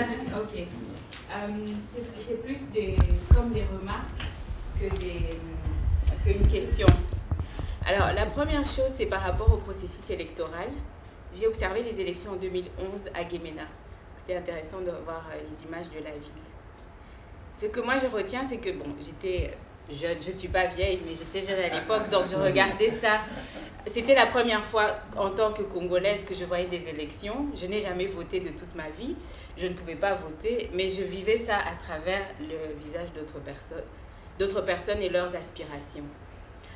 Ce que je retiens, je vais faire bref, c'est que la population congolaise a raté son rendez-vous avec l'histoire. Les gens étaient là, on ouvrait les bureaux de vote à 7 heures. En tant qu'observateur, on était là à 5h45. Les Kiwanja, comment on dit Kiwanja? En français. Non, le terrain de foot, on va dire, parce que ça se passait... Le stade. Le stade, merci. C'est compliqué. Le stade ou l'école ou l'église, là où il y avait les bureaux de vote, à 5h45, c'était plein. Les gens avaient marché des kilomètres et des kilomètres pour être là. Quand j'ai baladé mon micro, il y avait des mamans qui venaient de loin. Je leur disais, mais pourquoi vous venez voter? Elles m'ont dit, toi, tu parles français. Mon enfant doit parler français comme toi. Toi, tu as été à l'université. Ma fille doit aller à l'université comme toi. Les gens attendaient quelque chose qu'ils n'ont pas eu. Quand on parle d'irrégularité ou de... Je ne sais même pas comment expliquer ça parce qu'en quittant Guémena, il y avait des urnes qui venaient d'en dehors de Guémena qui n'étaient pas encore arrivées. Dans le bureau de vote, les machines n'étaient pas encore installées. Quand il a fallu rentrer à Bruxelles et écrire un rapport, ça a été écrit. Tous les observateurs ont écrit un rapport et je ne sais même pas vous dire à quel moment ni comment ces élections ont donné le résultat qu'elles ont donné. Ça, c'est la première chose. En voyant ça, le constat et la frustration, c'est de me dire, on est proche de 2016, tout le monde parle des élections aujourd'hui. Personne n'a fait un travail en amont. Il n'y a aucun travail préparatoire. Il n'y a pas de cours d'éducation civique. Nous ne sommes pas les sentinelles de la République. Nous ne sommes pas les garants des valeurs de la République. Et demain matin, on va se réveiller tous effrayés. Oh mon Dieu, ils ont volé les résultats. Oh mon Dieu, tel ceci, tel cela. Non, des gens qui sont parachutés dans ces ou sans programme viennent nous proposer des choses. Et puis finalement, on se retrouve là sans savoir ce que c'est.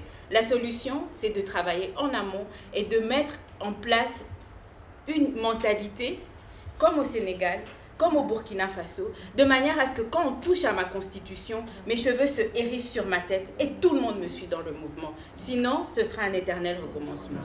Première chose.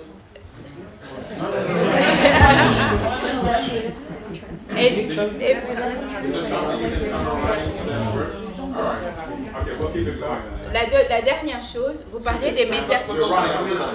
Hein? Ok, d'accord. Je peux traduire pendant que vous parlez parce que... Je termine, c'est juste par rapport à la presse. It's in regards to the media? Oui, on a dit par rapport à la presse tout à l'heure que quand les médias occidentaux arrivent en Afrique, Western media, when they get to Africa, ils arrivent en Afrique avec une vision et un prisme de la manière dont ils vont couvrir l'actualité. they come with a vision and with their own understanding of how they will cover the news. But we discussed that. That's your specific Non, question. oui, je termine. La seule chose que je peux You have dire... to leave at 5. That's why I'm J'ai fini. La seule chose que je peux dire aujourd'hui, c'est que c'est un combat de David contre Goliath parce qu'on a des agences de presse qui ont des lignes éditoriales et qui sont dictées de l'extérieur. The only thing I can say today is that it's a fight between David and Goliath because we have our own medias that are getting instructions from the outside. Okay. Tant que le chasseur n'aura pas, tant que le lion n'aura pas sa personne pour écrire son histoire, c'est le chasseur qui écrira toujours l'histoire. Okay. So, as long as we will not have the opportunity to tell our own story, it's always those who have the more power who will be able to dictate the narrative. Okay. Ma'am, go ahead. I think my quick question was just on the role of China, because China is playing a huge role within Africa, and some have said that because they don't They come into a country, they're not worried about human rights records. They just want to have a relationship that's very financial, etc. But my question is, what is the role of China within Congo, and is there a way that both countries can benefit from that relationship? Should we start from this way? But China is there to get the resources. And we're doing quite a good job at it. I think that the only positive thing that China has been doing, which the Western assistant organization have not done, is to be involved in the development of the infrastructure. Building of roads, bridges, and other infrastructural projects. But they do not care about human rights. But China is not a democratic country. And so that they would work with any regime that's in power that allow them to do what they want to do. They also have practices which are not contributive to our development, because they tend to bring their own workers to have them work on their projects rather than hiring Congolese. And that is simply something that if I were in government, I would not allow. And I don't understand why our leaders are allowing that. I'm just going to add really quick. I'm really pessimistic about the relationship between China and Congo. I think they're getting a lot more than what the Congo is receiving from China. And even the roads that he spoke about, I think they're poorly constructed, because literally a year after some of them were built, they were in shambles. So I do think that it's great when, two countries can work together to be mutually beneficial, but I don't think that this relationship is as positive as it could be for the Congo. I think the Congo is being robbed by China. Yes, sir. You want to add to that? No, neither. Okay. One, and then I think somebody else. Okay. You go ahead first, and then we'll go back, and then we'll come forward, and then we'll wrap it up. Okay. Go ahead, sir.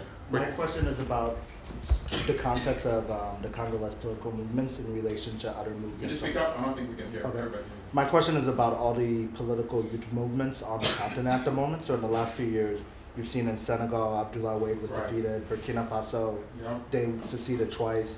There have been protests in Togo, Benin, and this week in Congo, Brazzaville. So my question is in part twofold. Are these youth movements working with the Congolese, or is it kind of becoming like a Pan-African movement against third terms? And my second question related to that are the Congolese youth movements picking up inspiration from successes elsewhere in the continent, or are they going their own way? Yeah, but I think we have to study much more earlier than even Senegal, Burkina Faso. I mean, I remember Girifna in Sudan, right in Khartoum, when the West is talking about getting rid of the president of Sudan, but you had the youth in Khartoum already mobilizing. I saw it in Gabon also happening. So there have been youth movement even before the Arab Spring. The challenge has been that those movements have not connected. But specifically to Burkina Faso and Senegal, the youth of the Congo reached out to them to be able to work together. Mainly in March was around doing some civic education and activities within the country. As they arrived, March 15th, surprisingly, the government arrested them at a press conference, which was kind of ridiculous. And did you watch the film? Were you here earlier for the film? Oh no, I wasn't. Okay, so we showed the film earlier called Telema that Sarah actually was the director of with Rebecca. I think she's somewhere, maybe in the room or not. Okay, and the film was to document what has happened to some of those youth leaders who are now in prison.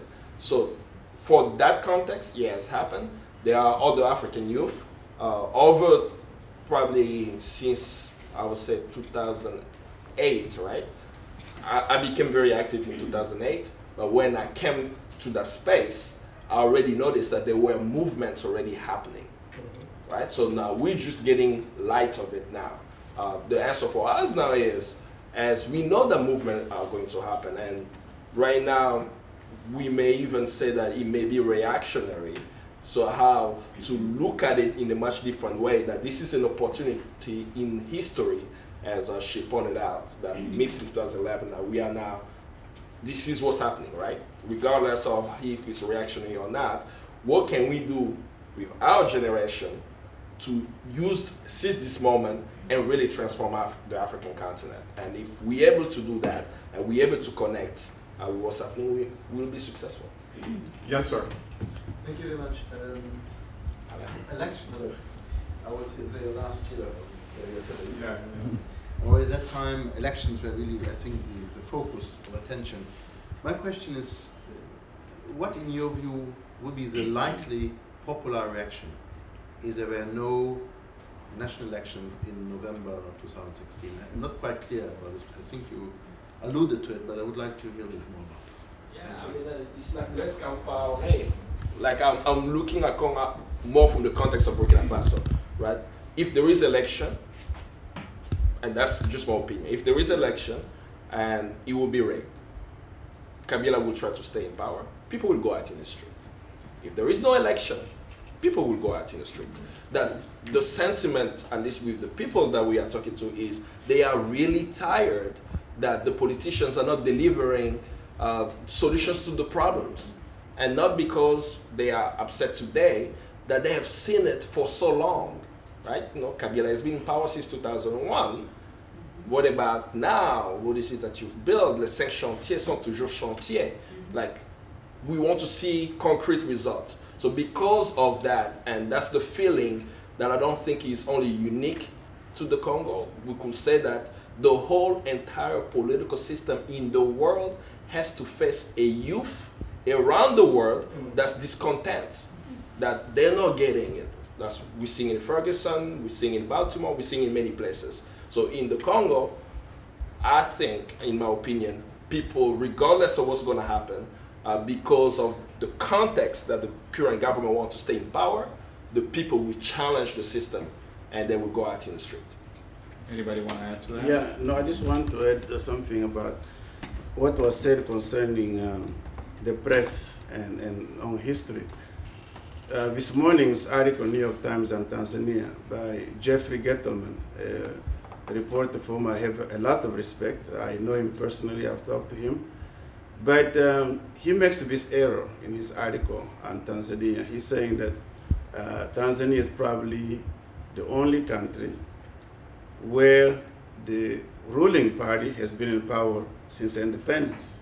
But that is not true. I can go and list and show him several others. Botswana since '66, Gabon, the Democratic Party of Gabon has been in power since 1960. But I say now, how can a newspaperman write that? I know that he's based in Nairobi and he covers a wide area of Africa, but he had to be, but maybe it's better not maybe him. He may have been an editor in New York who put that in. It may not be him at all. But I saw also when the Arab Spring broke out in 2011, they were saying that this was, talking about Tunisia and Egypt, the first time the street brought down a government. That's not true. It happened twice in Sudan. In 1964, the dictator, General Naguib, was put out of power. Not Naguib, the name escaped me. It's not have the right name, probably. But then, in 1985, for the second time, Numeri, who was the dictator, was pushed out of power by the streets. So this, what these two young people are saying in very faith in the streets, I hope it is true, that the street will come out in next year to make sure there's change in the Congo, whether Kabila likes it or not. Okay, we are 4 minutes beyond time, but I think there were 2 more hands. Okay, and I think there was one on this side. Or are you the final question? Go ahead. He'll translate? Okay. First And let's question. make it a question. Yes, for Sarah. Elle a fait un film sur les activistes, Filimbi, et je sais que à Goma. Sarah made a movie. No, it's fine. Sarah made a movie about the activists from Filimbi. Oui, à Goma, il y a encore les gens de Lucha qui sont en prison et qui ont moins accès à cette lumière de l'information, des médias en fait. There are also activists from the group called Losha who have less access to the media, to the lights of the media. Et quand ils ont tous été arrêtés avec les Yanamar et tout, on a plus mis la lumière, je trouve, sur ceux qui sont à Kinshasa et la majeure partie sont sortis. Ceux qui sont à Goma sont encore là. Est-ce que dans son film, elle va aussi mettre un peu de lumière sur ces gens-là qui sont dans d'autres provinces pour que... So when a lot of these activists were arrested, more light was shed on the activist from Filimbi, based on her opinion, from Kinshasa. Now, in the movie that you're making, are you going to shed more lights on the ones from Goma and on the others? Est-ce que je peux répondre, tu veux que je réponde en français ou... Ok. Yeah. Actually... Non, je préfère finir comme ça. Okay. So let me finish quickly. Because he said that in only 4 minutes. If she answer, I will have less minutes. No, you don't have 4 minutes. I'm just going to answer. And we are beyond 4 minutes. Yeah. We are over time. I was just going to say that the main activist in the film that you saw, the main activist in the film that you saw, Fred, who's on the... Did you watch the film? Yes. Okay, yeah. Fred, who's on the phone, he is a leader in La Lucha. La Lucha is based in Goma. So La Lucha is definitely going to continue to be represented in the film, and they were a big part of this. La Lucha is one activist group, Filimbi is another, and there are hundreds of others. But yeah, definitely, I don't think you can make a film about youth movement in Congo without mentioning La Lucha, because they're one of the more active ones, you know? So yeah, I'm going to continue to shed light on them. I hope to go back. When I go back next year, I hope to spend some time in Goma, because that's where La Lucha is mainly active.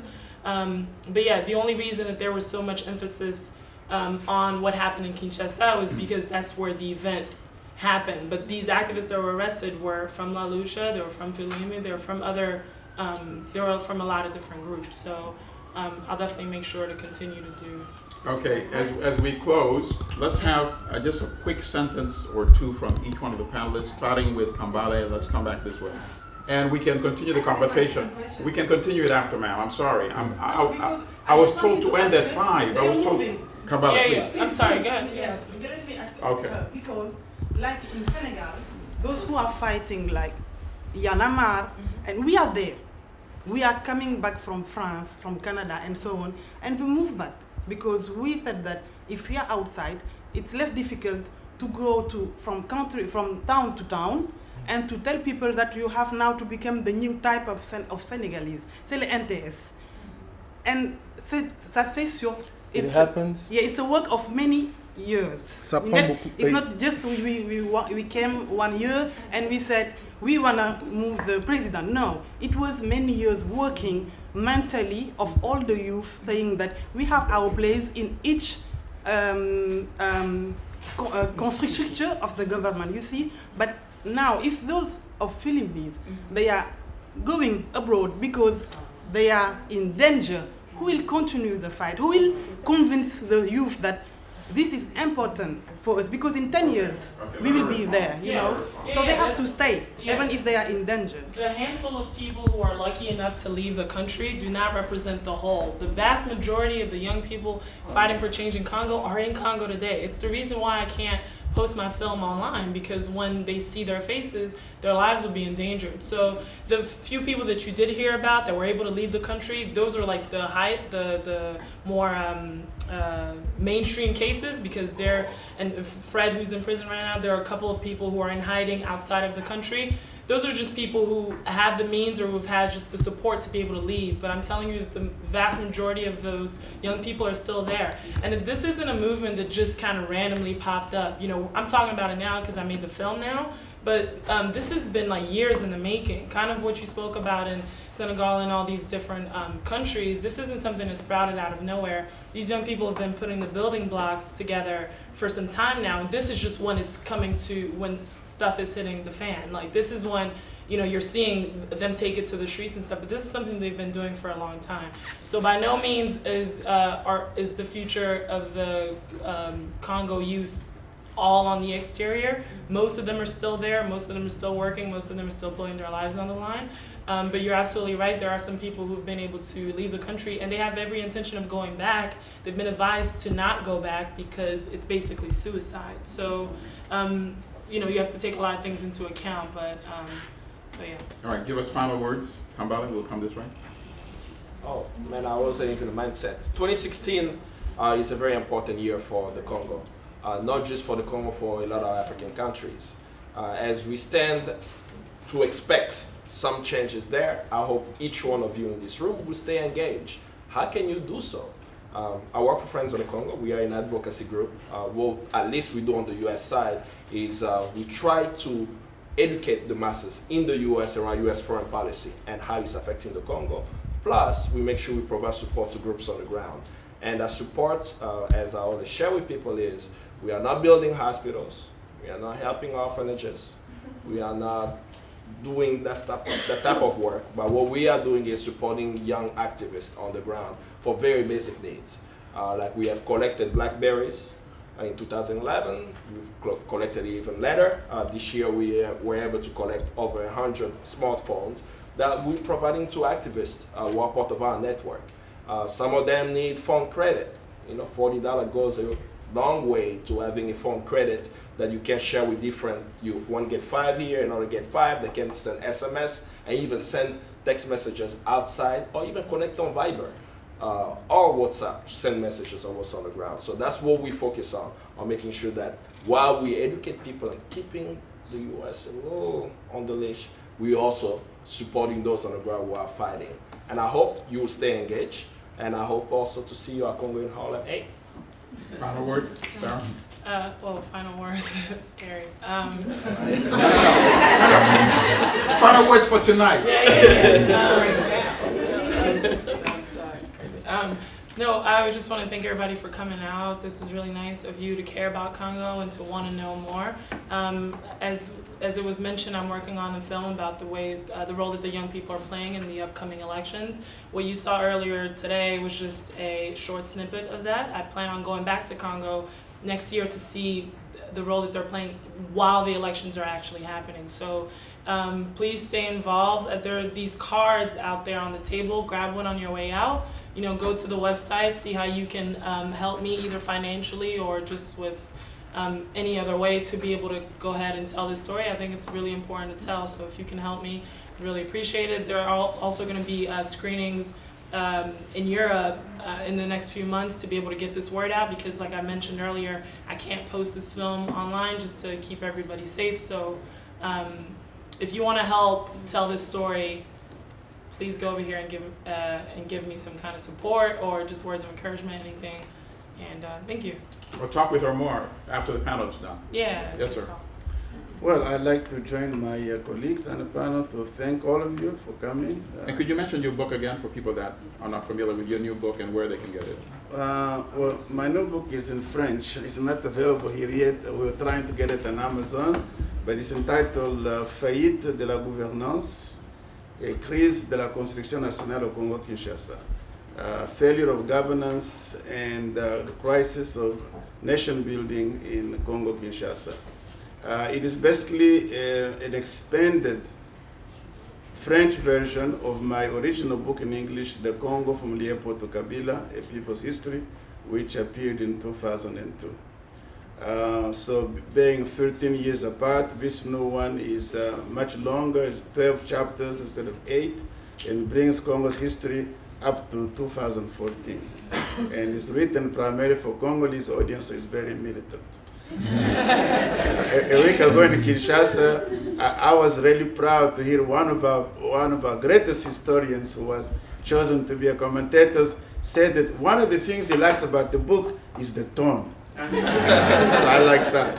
Anyway, this is a second time I come to Harlem in the last 20 years. I was here in '92 when we had the demonstration with Al Sharpton marching with us in terms of supporting the national conference in the Congo and against Mobutu.